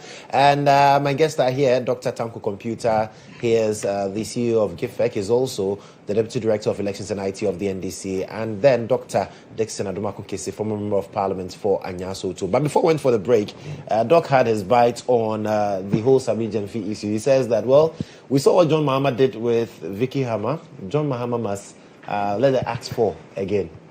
Doc. Well, let me say good morning to my good friend, Doc Adomako. I think this is the first time we are meeting on set. You know, when on Vicky Hama issue, when you are prosecuting crime, you prosecute intent as well. Okay. It is not only the action. The intent is also prosecuted. It's also a crime. Okay, and so Vicky issue was the intent and the position of which he found himself. And so if the person had that intention, she intend to make this kind of money, knowing that she doesn't do any business apart from the position she was appointed to, that one, she was committing a crime as well. Okay, and then so the president was right to have taken such a decision. This one, what is the intent? What is the issue? What is the correlation? That's why we are saying that it doesn't have any correlation whatsoever. And I'm saying that if we are to go that path, I'm sure my colleague here, he was one time an MP, who would have crucified him for that. A lot of his constituents, he would have supported them either by funerals or adories, weddings, school fees. He had do that money. I'm sure he did it severally. He's just saying his colleague lost because he was not attending functions. And when you attend when they invite you for a function as a politician, be ready. Just prepare yourself. This is not the invitation. The brain behind the invitation is also there. So you will go there well prepared to make sure that your presence is felt. Okay, now when you are doing this thing and somebody picks a camera and starts filming it, why should we be talking about that matter? It's a daily activity. And I'm happy Doc talk about our culture. Yes. Our culture system is quite different from the Western world. Western world, there you hardly do these things. You can't even come asking for somebody money for fees and all this. They don't have that kind of. But here, daily, every day, we are confronted with that. Don't be surprised. I'll live here and going. My people are standing by my car. Honorable, want to greet you, want to greet you. It's not the greetings. It's not the greeting. What will follow the greeting is what important. So at that point, when I'm also going to behave honorably, then you take a picture or a video of me, and so we should be talking about it. That is where we are saying this matter. Is it the person involved? The question is it the person involved? But that's what Doc is saying. I'm saying that. I mean, it's Sammy Gyamfi who used to. No, the one very, very vociferous. No, I'm saying that is it the person involved? I'm referring to Agrada. You mean the recipient? The recipient. Agrada. Is it the one that we are talking about? Is that the reason? Otherwise, the people we give to daily, if we are going to measure that, is it because Agrada was loud and she's all over the place? And you see, and interesting enough, Agrada, we rather give their own person. They are doing person. It's their own person we give. Agrada was campaigning for MPP. She was using her pulpit to campaign for MPP and other thing. And I think the MPP should rather be thankful that we have even tried to help their own people who are in hardship now. Because for now, they felt that they are in hardship because they are not getting states. But she was saying it. She said things were bad for them, and that's why they think that your mama should not come. She said all manner of things. But you see, because we are harboring, we are people who think that we are all Ghanaians, people in need, you can assist them at any point in time, and he did it cheerfully. And so that one should not, and we should not be comparing that one with Vicky Hama issue. It's completely different. And I'm saying that Doc is very much aware of the intent in criminal justice. Intent is very, very important. And so when they are prosecuting in criminal matters, they look for the intent first. Do you have the intention? What was the brain behind that? What were you planning? So for you, the two issues cannot be the same. They are highly incongruous. They are not close to each other at all. Highly, far different. And so they shouldn't use that measure to think that Sammy should be dealt with and all that. He has not committed, and I'm sure if we're to have my sorceress work back to 4, I'm sure my colleague doctor here would have also been measured the same road. I know he has paid a lot of school fees. A lot of adorings and funerals. Yeah. So for you, it's a cultural thing. It's a cultural thing. I mean, it's much ado about nothing. Yes, it's cultural. In Ghana, we have that kind of thing. Okay. We do it. And I just gave you the example that when you go to funeral grounds, people donate a lot. Oh, this so and so has come. He donated 10,000, some 5,000. But why we don't announce it? We don't say anything about it. Yes. And as soon as behind the scene I'm now doing, is it because it's not funeral ground? Somebody met me, I want fuel, and I say, okay, doctor is standing somewhere, his car has a problem, and I'm in the position to assist in fuel. Oh, doc, why? This is a problem. Take this one, buy fuel, and continue. And some idiot is filming it, and go and put it out there. I've given doc some money for fuel, and therefore I must come and answer to the general public. But I look at it and say, okay, maybe the poster of which I handle it, I've seen some indiscretion on my part. So I've apologized. He has apologized. And I'm happy. That's why I continue to say I'm happy the chief of staff invited him to come and give the story to them. Let them see, give them first-hand information. And then we'll wait about for it. whatever and then wait action, what if action. will be But my colleagues, don't be jumping ahead of that one. All right. So let's touch on the performance of the dollar. Now, I've heard the NDC. I've spoken to people in the NDC say, well, gold board is one of the main reasons why we are seeing what is happening. The city is performing well. Sammy Gyamfi heads gold board. We've been doing so much with that. The measures that have been put in place in the last couple of months has resulted in what we are seeing with the dollar. Well, let me put out a few things. Right. It so happens that we cannot be oblivious to the fact that globally, the dollar is struggling, largely because of policies of the new government headed by my president, Donald Trump, the world's president. And it is very telling that the global trends in terms of China, Russia, India, and Europe, some of these power blocks are literally crucifying the dollar and doing fewer and fewer business with America because of the tariffs.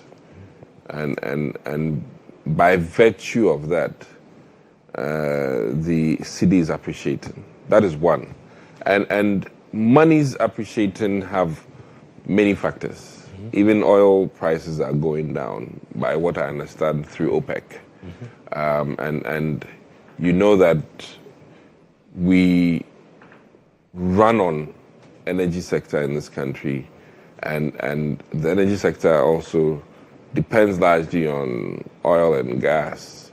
And when that industry shakes, it really impacts everything, including prices on the market.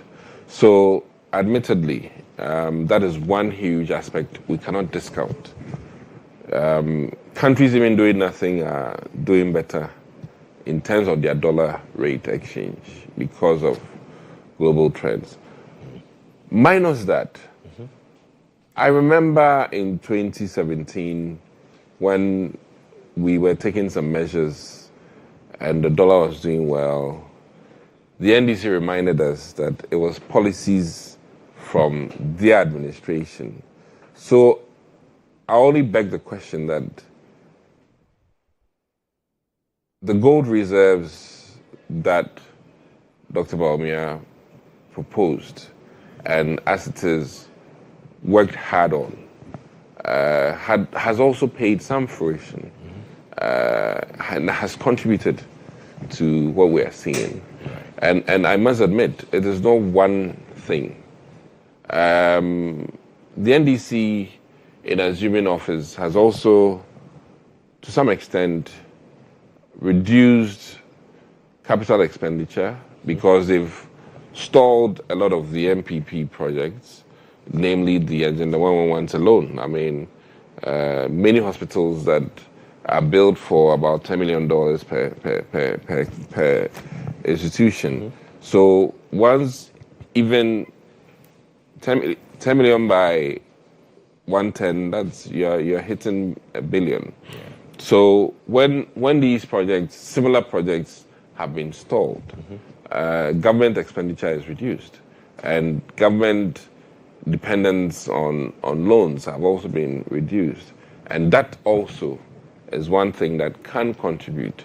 Though the argument can be that why has government stopped these projects? And let me also add that for 4 months, many of the local assemblies, in fact, all of the local assemblies, have not been functioning because they don't have municipal chief executive or district chief executive, which begs the question of in some of Adwejuri's issue yesterday. You know, so I think that I'm happy. If the city is performing well, it impacts all of us, our lives. Sure. So I'll not sit here and say that I'm not happy that the city is appreciating. But let's be very frank with Ghanaians that it is a sum of the total of many factors, including, just to be the devil's advocate, that when we assumed power in 2017, for almost a year, when the dollar was doing well, the NDC kept reminding us that it was actions they took in 2016. So if today we are also reminding the NDC that, please, when it comes to reserving more gold, that idea was touted. It's not a new idea, but it was touted, reiterated. Ghanaians were reminded about it. The infamous Gold for Oil program now has seen some benefits, and the same people who are not for it are now ambassadors of gold. And interestingly, I cry because of the change in the narrative. I remember the NDC saying that we should halt all mining in this country. And we made a case that it would impact our city. And that time they didn't understand. But now that they are in government, suddenly it has become all correct that gold is standard and gold matters. And that Galamsey must go on, whether our water bodies are being damaged or not, because of city strength. But they also forget that it is health first. The wealth of a nation depends on its health. If we don't have healthy next generation, we will be in trouble in terms of our productivity. So let's pray and hope that the dollar strength does not change. As of yesterday, Trump has kowtowed, as it is, has bowed to China and said, you know what, I was seriously mistaken. We are so interconnected. We are so interdependent that I need you and you need me. I cannot function alone. And for that matter, let's sit at the table again and let's work it out. And that I cannot put the tariffs the way I thought. And this will now impact the dollar strength again. And if we're not careful, we've seen it happen before. From down to So these are my thoughts about the dollar. And let me. I think the NDC and the MPP, we need to just be honest about the fact that gold reserves matter. In terms of our currency, and though it was not acceptable to the NDC 6 months ago, now that they are in power and governing, they are admitting that yes, gold is king, and that we cannot do an emergency state of an emergency with regards to gold or mining. And maybe there's a time to play back the many videos of the Okujato Ablekwas, because I felt scandalized 3 weeks ago when I saw him now preaching the virtues of not doing a state of emergency and why it is not acceptable in government to do a state of emergency and to be telling us that investor confidence will go down and our relations with foreign people. I was like, wait. So time has vindicated you. You know, I mean, listen, it's funny. And I think that I'm happy that they are now on board and singing the same song we were singing. Right. And Ghanaians should now at least admit that, wait a minute, the MPP was right about gold reserves and our monies having strength. Okay. And now it cannot be disputed. Right. Doc, you see, where credit is due, let's give the credit. Now, all these difficulties that we went through under MPP, in 2023, 2024, we're being told because of Ukraine-Russia war, that was why we're having these difficulties that we're having in Ghana. Inflation went to as far as 54%. The dollar was just dancing around the city day in, day out. Fuel prices, that led to escalation in fuel prices, and that affected goods and services in the country. And we've been told it's Ukraine-Russian war. COVID passed, that one they were not talking of COVID. So this time, when COVID left, they brought Ukraine. As we speak now, Ukraine and Russia, they are still fighting. They are still fighting. Donald Trump just came in, which came with the same, we even came before he came. He took over on the 20th, we took over on the 7th.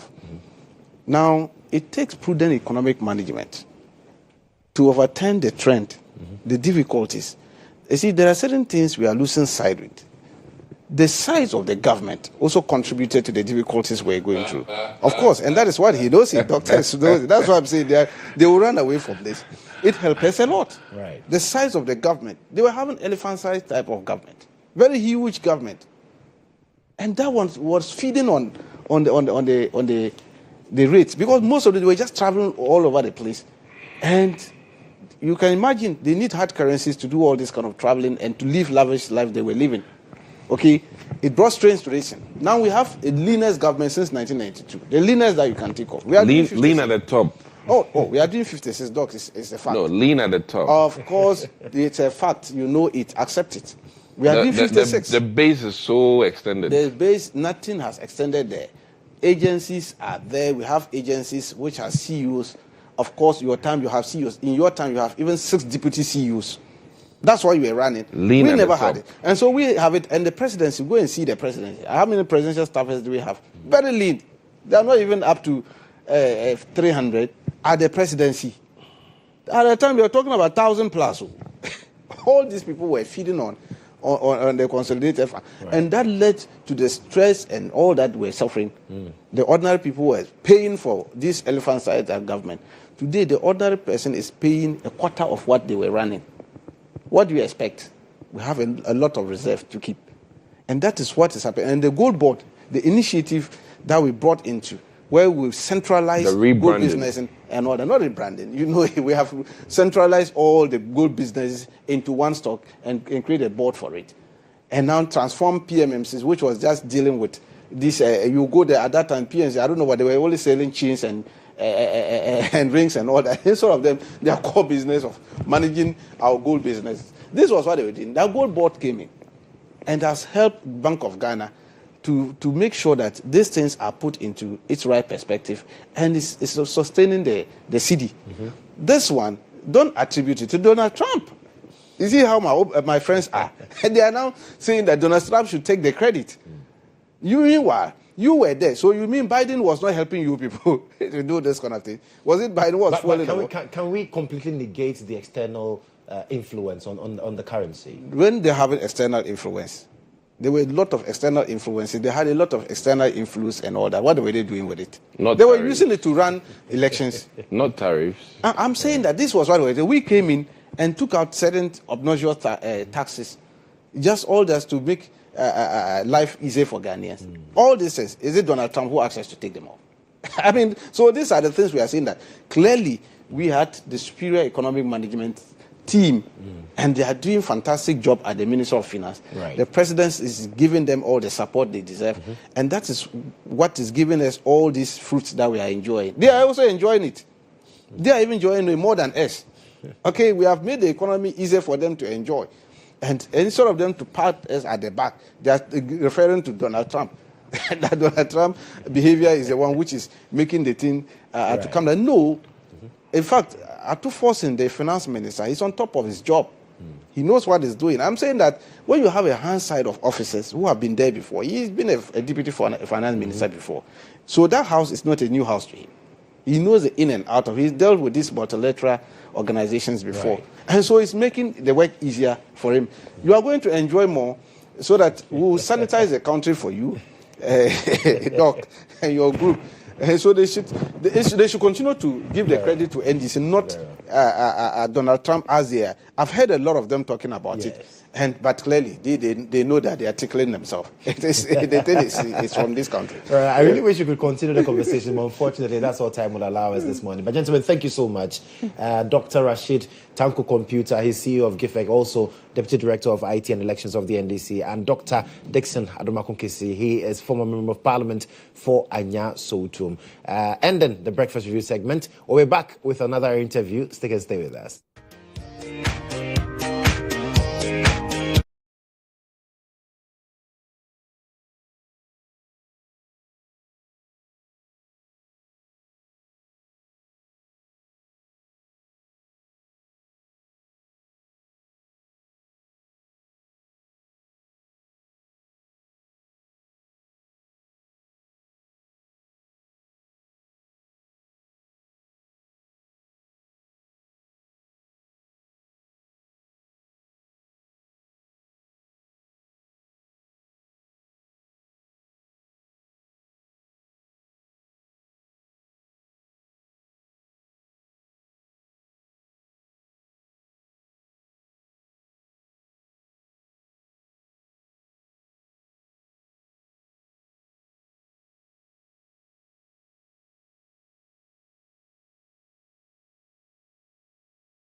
so much for sticking with us here on GH today on GH1 Television. I am Joshua Kodjo Mensah, and we're zooming into one of our interviews today. I promised you that we're going to sit with the Member of Parliament for Bekwai, Ralph Poku-Adusei. It's time to have that conversation with him. Honorable, welcome. Thank you and good morning, Joshua. I hope you're doing well. I'm hanging in there. Life in the opposition is something that could have been better. Yes. But I'll say once we are alive and kicking, we give thanks to God. I hear it's difficult entering Parliament as an opposition MP. It's actually difficult surviving in Parliament as an opposition MP. Perhaps until you get in there, you won't be declared as a minority or a majority. It's only when you get in that you know your fate, based on the results that had come out during the election. So I would say being in Parliament and being in opposition is one of the things you wouldn't even want to wish on your enemy. Take it from me. Right. But it's a difficult task. Wow. It has been a very, very difficult journey. But then I must say that we are trying our best to hang in there, waiting for a good time. And for you personally, yes, you say it's been tough, but how's the journey been? I mean, aside it being tough, being in the minority. Okay. In my case specifically, it won't just even be the aspects of going into Parliament. Right. It's much broader. I've never been in public sector. So it's more of a transition from a private sector to a public sector. Right. And it's a heckling task. In fact, most of my expectations, you wake up, it's like an anticlimax. Everything you expected dwindled down like that. So it has been a very difficult and a big challenge for me, migrating from the private sector to the public sector. But then it also comes with a good experience. So I would say that my journey in Parliament so far, it has been a learning process. And I will say that I've learned, well, the leadership, we went in there, met them. They have been very, very helpful to some of the first-timers.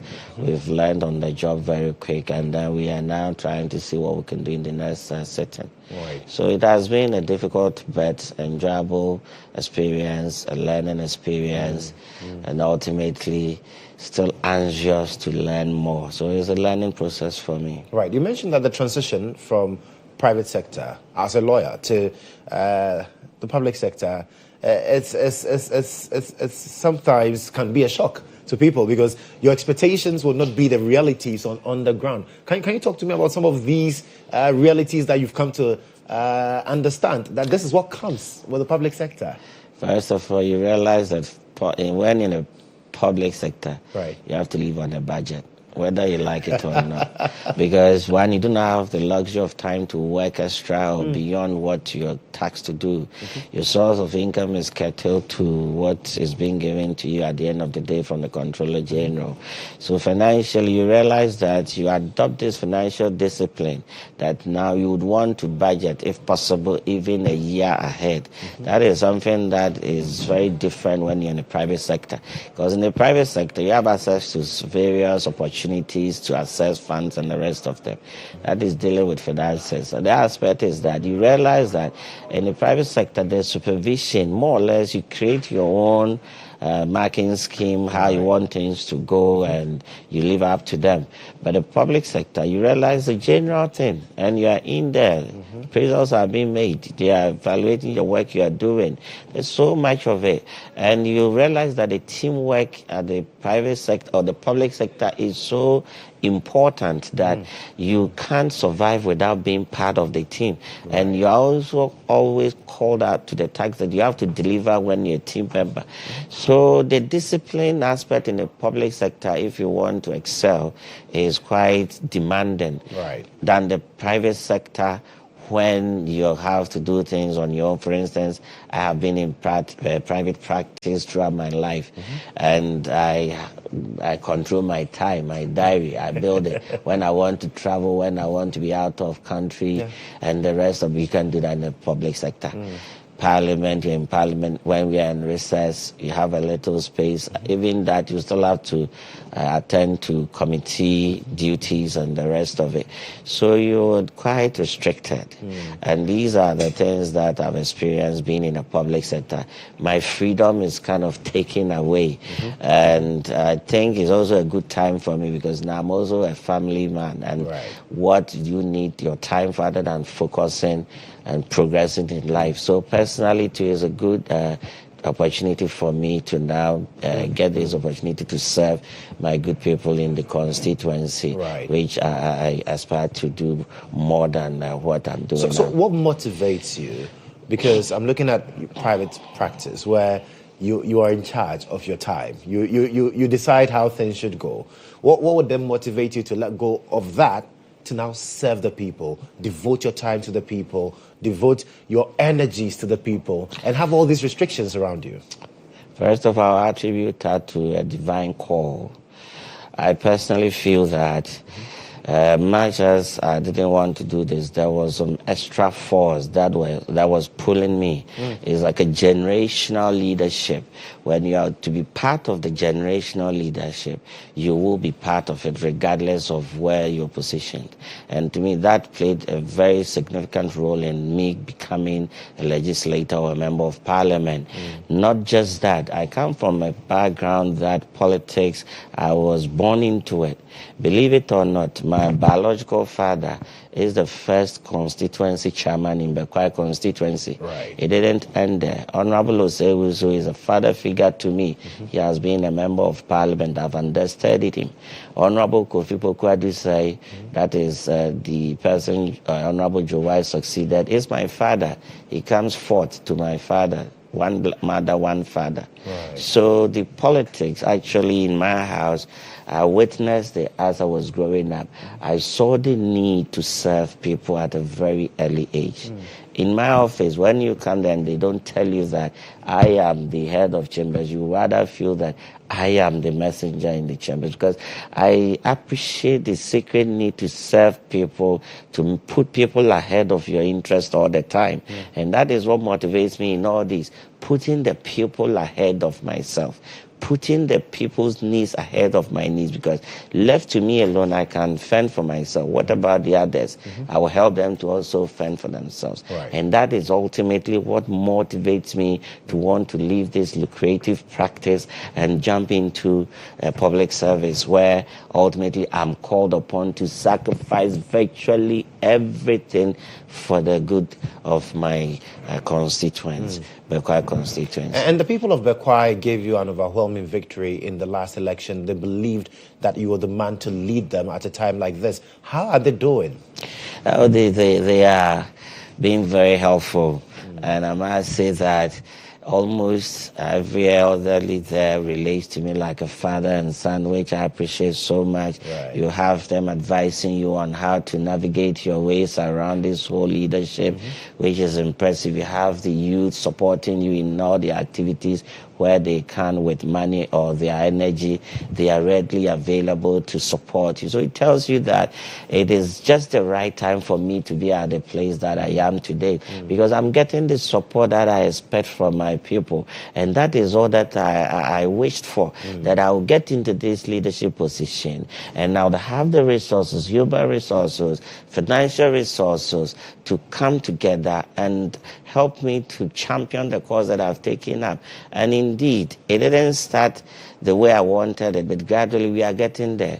Those who were not so much in support of my contest, they have now come on board. They are offering advice. I'm heeding to them, and I respect them so much. And I must say that I appreciate my people so much that I wish I'm given this opportunity to serve them in perpetuity, because I enjoy serving the people of the constituency. And I'm sure they are also happy that a good time to come, perhaps when we return to power, I may be able to serve them well than how I'm serving them I'm now. sure the expectations of you are also really high in the constituency. Certainly, but they have agreed and they understand that Bekwai predominantly being an NPP area and the government coming from the NDC, there's so much you can do, but there's always going to be that limit that you can extend the assistance to. So it's mixed feelings. They are expecting so much from you, but in reality, they accept that you may not be able to deliver so much by reason of your political affiliations. And that is the reality. That is nature. I mean, this is my destiny. I must carry it and deal with it the way that God has prescribed it. Let's talk about Parliament. So you serve on quite a number of committees, and recently one of the committees went on a familiarization tour. How did that one go for you? I must admit that the leadership, first of all, we have to commend them. Right. Commend them very well, because in the history of the Parliament, believe it or not, this is the time that the leadership saw it fit to include first-timers in leadership positions in parliamentary committee work. For instance, I serve as a deputy ranking on the water, sanitation and water resources committee, and it's given me a great exposure, and I'm getting the opportunity to meet quite prominent business people in the country and a lot of let's say key players in this sanitation area, water resources area, and it's a good opportunity for me to learn a lot. So yes, parliamentary committee work has taken most part of the research, because in some of our cases we decided to use this period to learn what the committee work entails. So I have not relaxed on the efforts to know what is actually expected of us as a committee of Parliament. So I've been pretty much engaged in the activities, and rightly, as you're saying, we've toured around the country to a very good extent. We have engaged stakeholders and the rest of them, the constituents. We've been to quite a number of constituencies, both in Accra, Ashanti region. We've had a fair discussions with them in terms of how we can address sanitation issues. I took the entire committee to my constituency. We engaged the constituency leadership, the municipal leadership. They highlighted on some of the sanitation issues. It has informed the committee's decision, and I'm sure in our report we are going to include some of these things in it. So it's been a very great experience working in the Parliament in aspects of the legislating passage of law, because I was actively involved when it came to the discussions of the Gold Board. And that gave me a good experience in how things work in Parliament when it comes to lawmaking. And then when you come to outside Parliament chamber, what you have to do, which is mainly the oversight responsibility, which is done through the committees. I've also at this stage gotten a few experience tips here and there how to go about it, and I'm sure going forward I'll be able to deliver on the mandate that the people have handed over to me from my constituency. But what's the level of collaboration when it comes to the committee level and the work that you do at the committee level? What's the level of collaboration between the minority and majority side? It's been done brilliantly that you don't even realize that there's a minority and there's majority in there, because they give equal opportunities, equal platforms to contribute. So there is no discrimination howsoever. I don't know for other committees, but at least I can speak to the committee I serve on. Honorable Helpless, a brilliant leader. He's the chairman of the committee and he's an NDC. I have a good relationship with him. We gel. So I would say that the thing is brilliant. It's so well organized that the committee sees itself to be doing a lot. And that is very commendable how this came into existence. I will leave that for our comment Parliament, the clerks, the speaker and the past speakers. They have done an excellent job. How they have been able to get the committees to work without any input from majority or minority dominating the activities of the committee. We do what is needful, what is expected of us at every point in time. That is how I've seen the committees working in this Parliament. Interesting. Well, yesterday we saw you. I thought you were not going to talk about this. But we saw you alongside your colleague, the Wale MP. And you also mentioned that the Gold Board, the law that led to the formation of the Gold, was one that you also played a critical role in. You had a lot of insight into it. But then, with regards to the claims that were made yesterday, why did you, the minority, decide to jump into it? Because some say, well, this is much ado about nothing. I would beg to differ that this is much ado about nothing, in the sense that, you see, minority in Parliament, we are here to provide an oversight responsibility to the good people of Ghana. Right.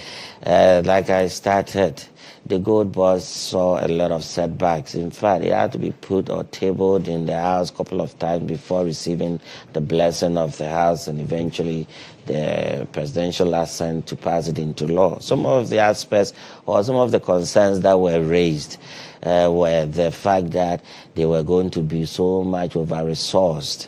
The fact that it was anti-competitive, the fact that it is designed to create a single market for the gold, and all manner of issues came up.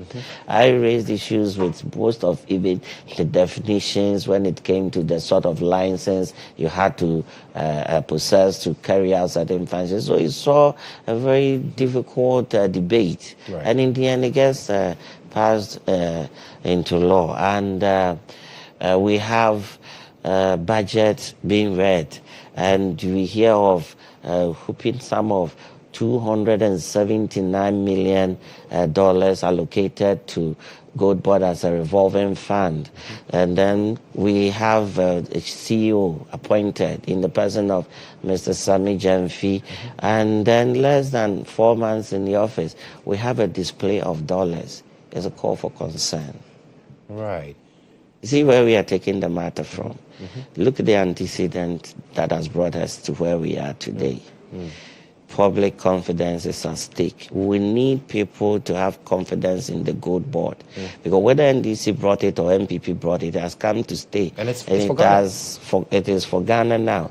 Cast your mind back. If Cocoa Board, at the time it was set up by Kwame Nkrumah then, it had suffered these things unchecked, would people have confidence in Cocoa Board as we do today?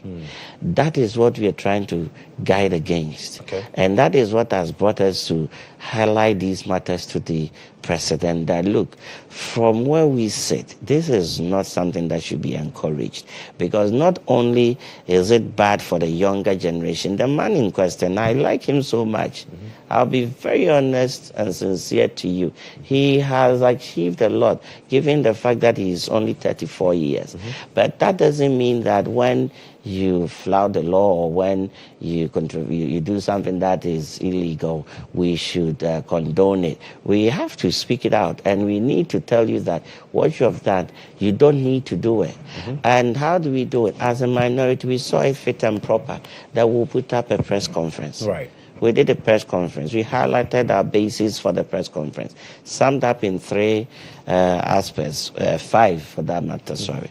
First of all, we say that it breaches the Foreign Exchange Act, Section 314, which deals with possession and dealing in foreign currency. Yeah. We say that it violates the Currency Act, that is displaying of other currency, that undermines the growth of your currency. It violates that law.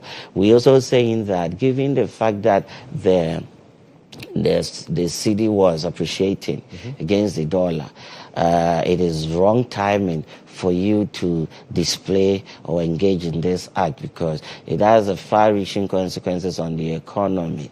We are saying that by where you are coming from, it affects public confidence, and it won't help your own administration. How they expect the public to have the amount of confidence they expect the public to have in this whole Gold Board. And ultimately, find what you did last week, outdooring a beautiful piece of material, code of conduct, and just less than a week, you have somebody violating the whole terms of this code of conduct. Then it calls on the president to actually crack the whip. But they argue that he has not breached any part of the code of conduct. He just sought to help someone. How much is his salary? It's in his nature to do so. If the monies were in cedis and it was more or less like 500, 300 cedis for petrol, nobody will comment about it. Right. But we are talking about dollars, physical dollars being counted, and I could count about 17 before the whole sum was handed over to the woman. And this is not a good practice. Right. It's a show of luxuriousness, like opulence. You see, you're trying to display that you have money.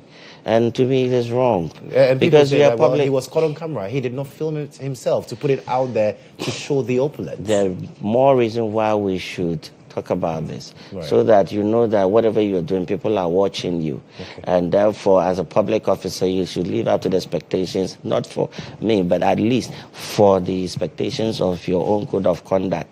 So we are not actually after the boy. Okay. No, we are not after the man. That is not our intention. Right. We are saying that there are laws in this country. Mm-hmm. If somebody flouts the law, let the law deal with that person. So that, Joshua, as you sit here, if you also go and commit an offense, the law will deal with you. Mm-hmm. Perhaps you may not be an appointee, you may not have all the strength in you to pull, to be able to get your head out of the issue. But the law is the law. Right. The law is a respecter of no person. We are all equal before the law. So my position is that let the law take its course. Right. And the law to take its course is directly referring this matter to the investigative bodies to investigate the matter. If he's found culpable, right, and then there's prima facie case established against him, let him face the full rigors of the law. So the chief of staff inviting him, having a conversation with him on this matter is not enough? I thought the chief of staff is not even, shouldn't have a conversation with him. He should just elicit information and release him to the police for the police to conduct investigations. In this country, who is vested with authority to conduct investigations into criminal matters or into potential criminal matters? It's not Ghana police. Mm-hmm. So what would the chief of staff achieve if he then to become a police officer to say that he should investigate into this matter? He has done a commendable thing by inviting the young man. At least we know that he has reprimanded him, he's warned him. Very beautiful and commendable of him as the chief of staff. He should leave it there. He should defer the rest to the state investigative authorities and then let them take over. As I said, I like the man personally. For 34, 35 years and working as a communication director of a main opposition party and bringing them to government, right, I don't think he has a bad achievement not to be proud of. But that doesn't mean that when we shouldn't say them. In my local dialect, we say that you should see it as something that should help him to gather more, if you like, strength to be in the public domain. Right. So let's talk about some other raging issues. You're a lawyer with a very illustrious career in law, not only in Ghana, but even outside Ghana, in the UK and among others. Now, Kwabena Dubois, he's appearing in court today. In fact, I've seen videos of him actually making his way to court today. Now, when you look at the whole trajectory of the allegations as espoused by the Attorney General, and then the counter that he also offered, and recently when he was remanded in Yoko custody for 7 working days, he wrote a letter from Yoko cells basically to the National Security Coordinator detailing some issues that he believes that because of the potential that they carry in terms of national security, he did not give those information to investigators. And then he lists them and tells the National Security Coordinator, in the wake of how this investigation is going, this is the risk we run at. These issues will come to the fore if I speak. Well, what do you make of all of that? First of all, I would say that the starting parameters in this Kwabena Dubois matter, to a very large extent, the office of the Attorney General got it wrong. How? Why do I say this? First of all, they knew the background of the guy, that he is a security agent in this country by reason of his position as the director of the Security and Intelligence... the National Signals Bureau. National Signals Bureau. So when they first got the information about these wrongdoings, alleged wrongdoings, I believe that they should have been mindful of the approach they took. Coming to the media space to render a press conference detailing the alleged offenses and the evidence, to me, was a wrong approach, because I think that if they had been in good discussions with him, let me say this, in the criminal jurisprudence, things work differently. What you must first of all be mindful of as a lawyer dealing in criminal matters is that the person, first of all, is presumed to be innocent until proven guilty by a law court. So you approach every potential criminal or suspect as the person being innocent. So if you had that mindset and you are approaching anyone, your first call would not be going into the media to pronounce him guilty. You would want to engage him.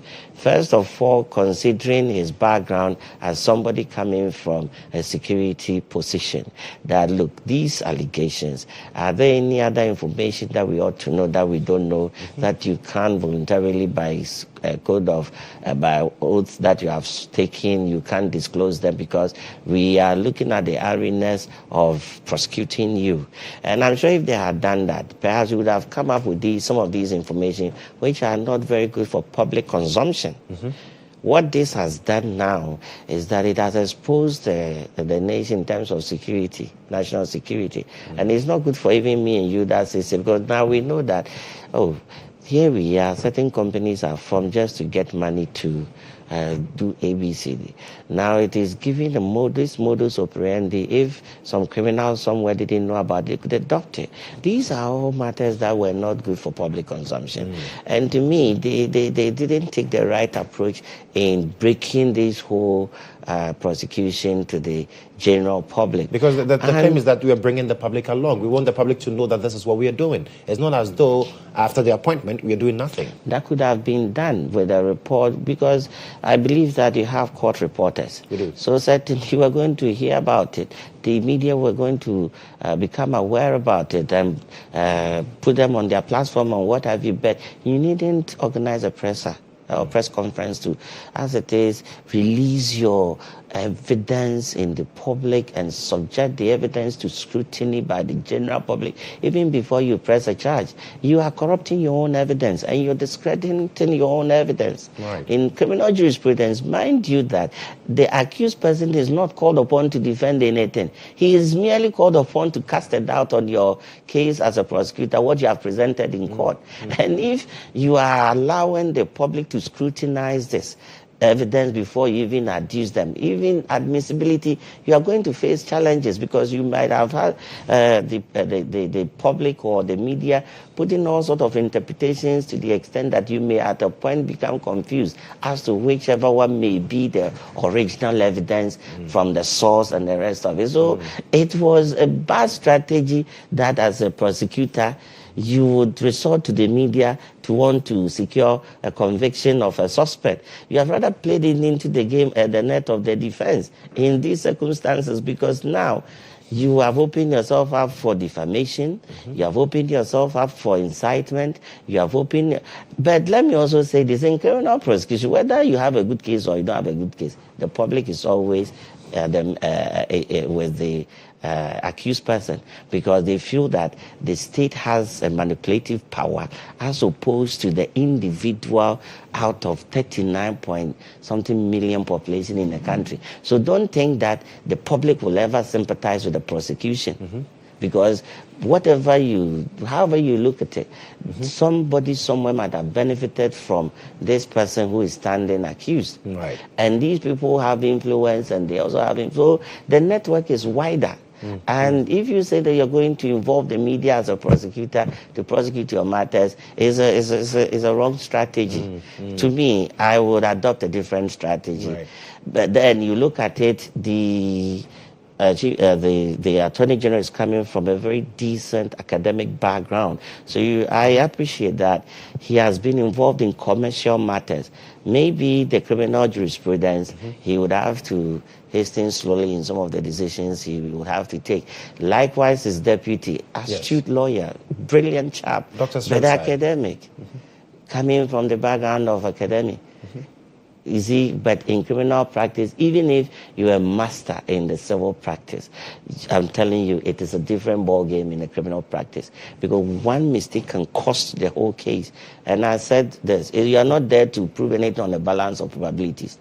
You are there to prove beyond reasonable doubt, clear every doubt in everybody's head before you can succeed. And even when you have succeeded, the accused person is only called upon to cast a doubt on your case. So you realize that the burden of proof there is so high, it's astronomical, that you don't want to actually indulge in matters like media engagement that has the potentials of damaging your case. So I think that the starting parameters is what has brought us to where we are. Were you surprised then when he was remanded in Yoko custody for 7 days, because the Attorney General said that, well, he's allegedly tampering with witnesses, and he needs to be able to get all those witnesses untouched by Poku-Adusei, so he needed to be remanded? I wasn't surprised. I saw it coming, because now we know who are the witnesses in this. We know where this matter is heading. The guy has put his case out there. It is in the public domain. The next thing is that now, you see, if you had avoided the media, you would have done this thing without necessarily coming to seek a remand of the person before you have the opportunity to, because most of these things could have done them secretly or discreetly. And ultimately you want to protect the witness. That is what I was saying, that you have exposed all your evidence to the public, if you like, evaluation. And if the public decide that, look, this is wrong, where are you going to start? Look at what the gentleman has put out there. A very comprehensive report detailing what the money is, where each penny has gone to. And you've charged the person with an offense of stealing. Let me explain, take a minute or two of your time. Stealing is dishonestly appropriating a thing belonging to the other.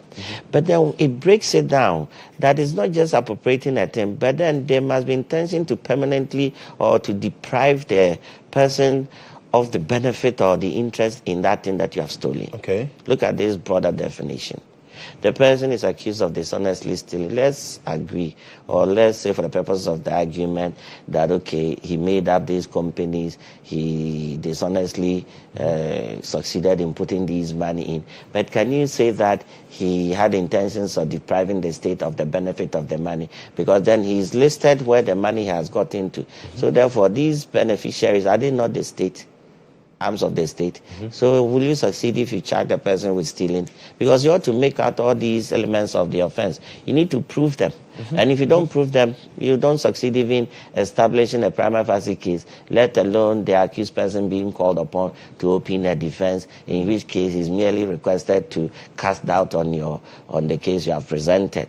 So what they have done, I wasn't surprised, and they will struggle even in the coming days how they are going to preserve the little evidence that they may have in the end, how they are going to use them. But I will strongly urge on them that this should be the first and last, because we are all here and we believe in accountability. We won't say that they shouldn't prosecute where necessary. They should take decisions and be very proactive and accept that criminal process or criminal proceedings or criminal jurisprudence, things work differently, and psych themselves up that they are up against potential criminals. So the person is already ahead, and he is in that, that mindset till he is convicted. He will forever and ever be in that mood of undermining his opponent.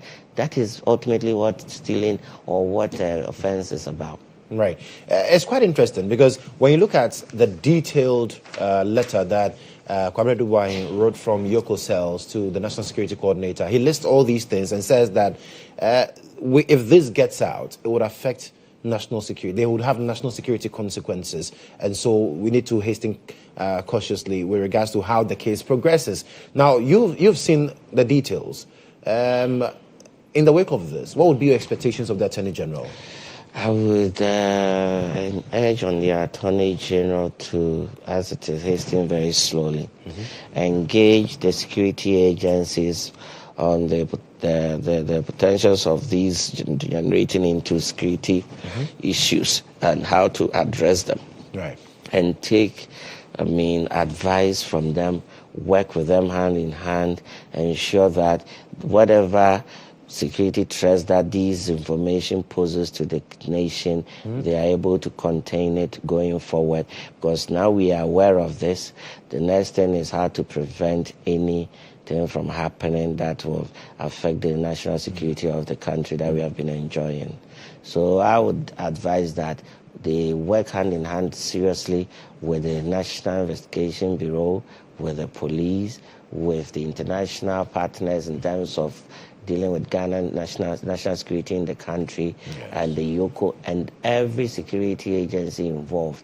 Every security agency that participates in ensuring that national security is ensured or achieved in this country. The Ministry of Interior, the Defense, and then the various RECSEC, and then the security heads. They must all be involved in dealing with this particular issue.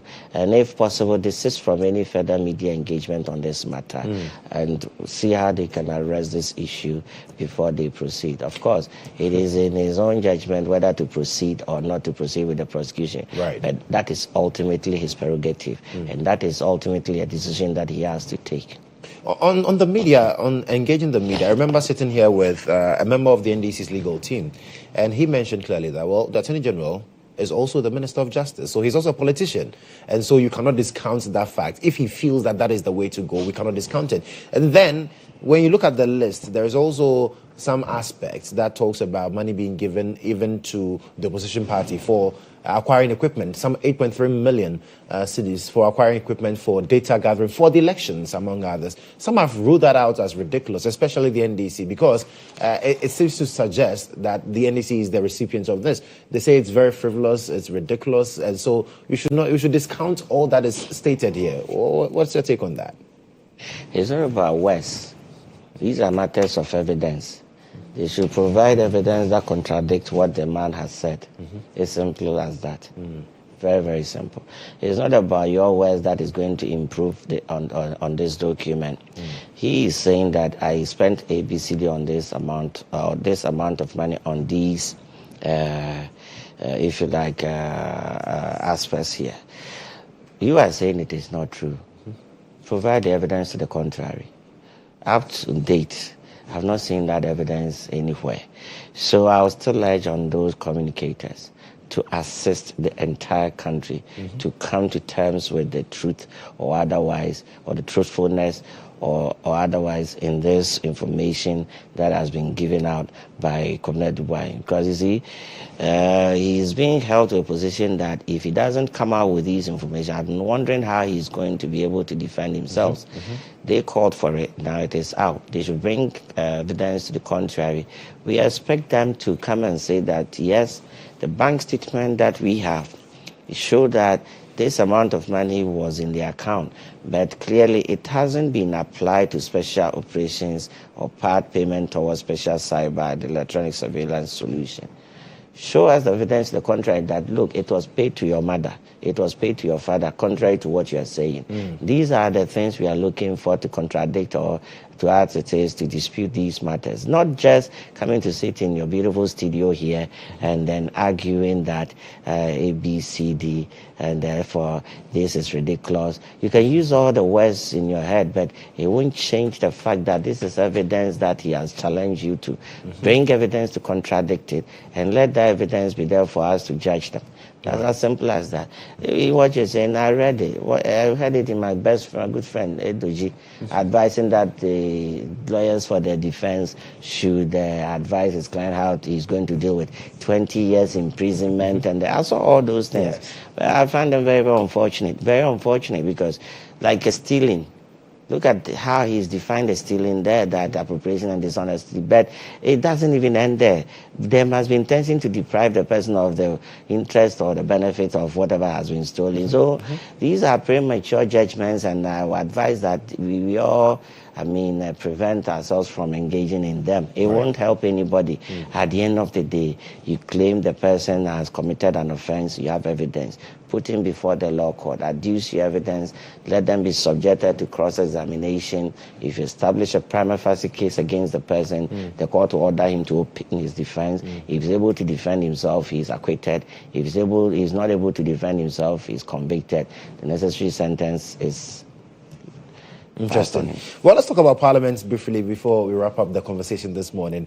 We know the President is out of the jurisdiction. Vice President is in the UK.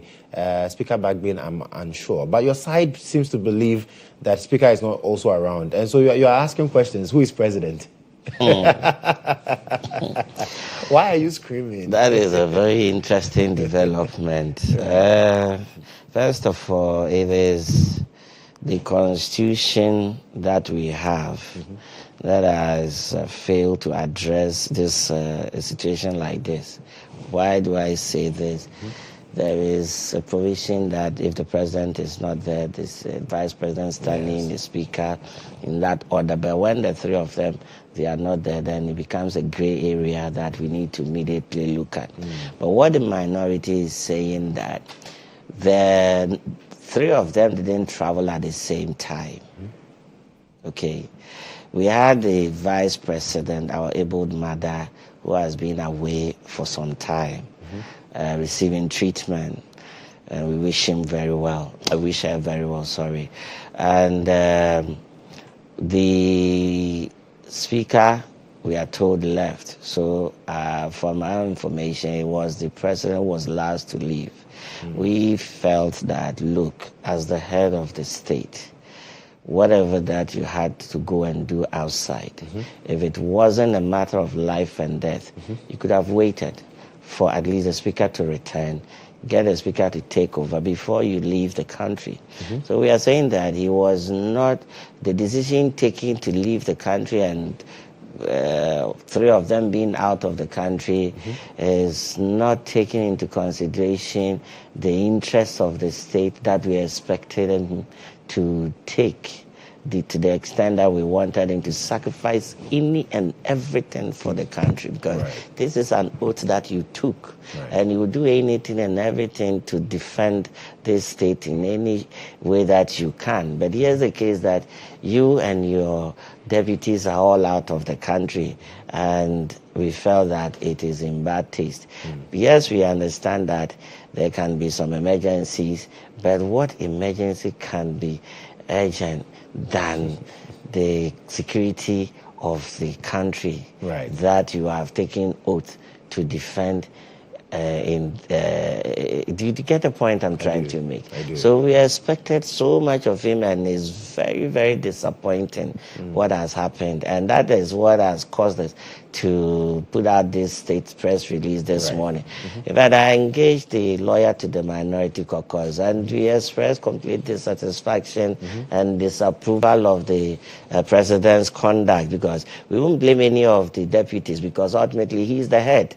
So he needed to direct, or he needed to take lead so that the rest will follow. So if it has happened like this, we will pray that it doesn't happen again. We'll pray that wherever he is, he stop everything he's doing immediately and return home, because now the whole country is entrusted in his hands. And we expect him to take decisions that will, to ultimately the benefit of this country.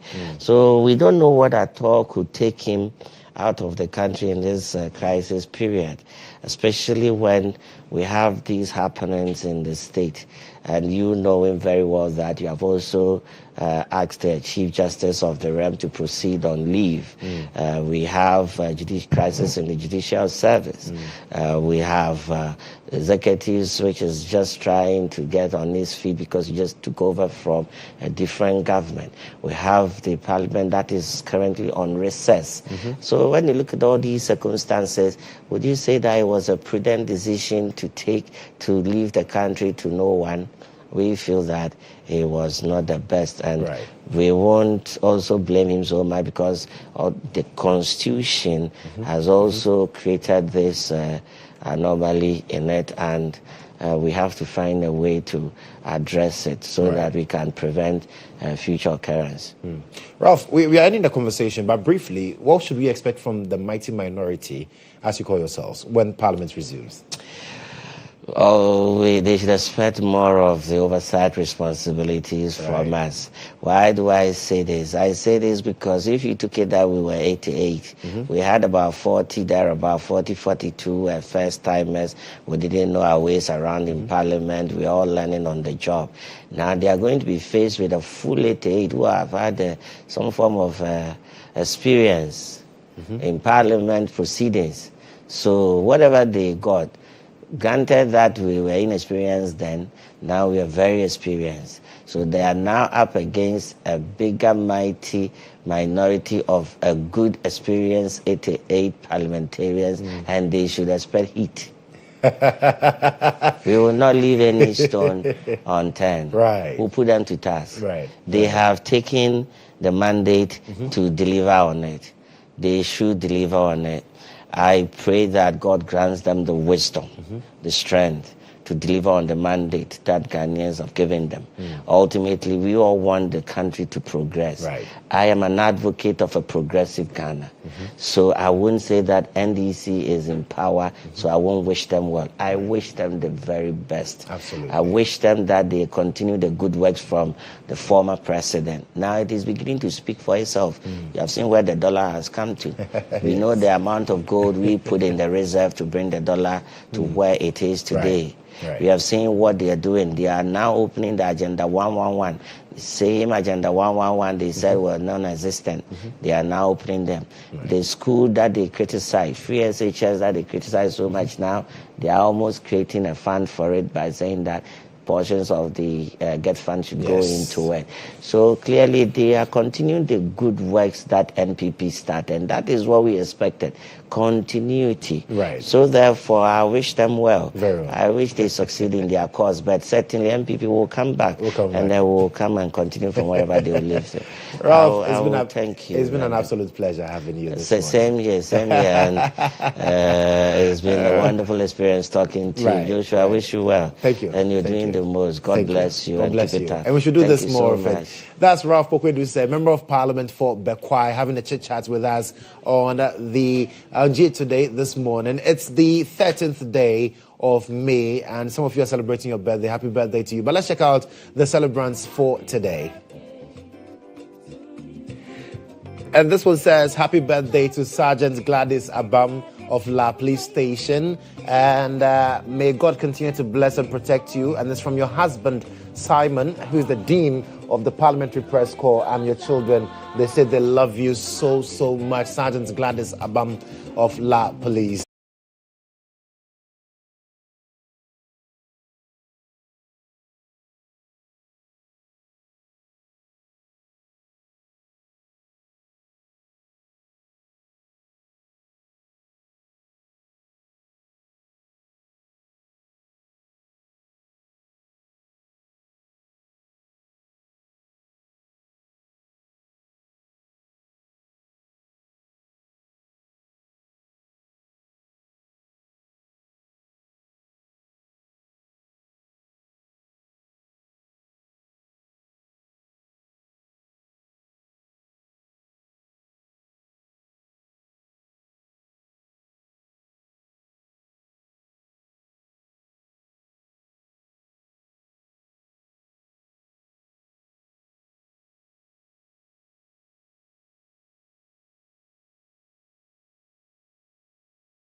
Watching. Remember, we have a date same time tomorrow here on GHOne Television. Many thanks to Ibrahim Al-Santeri and Eugene, director, and all the crew who made this happen. Have a wonderful morning.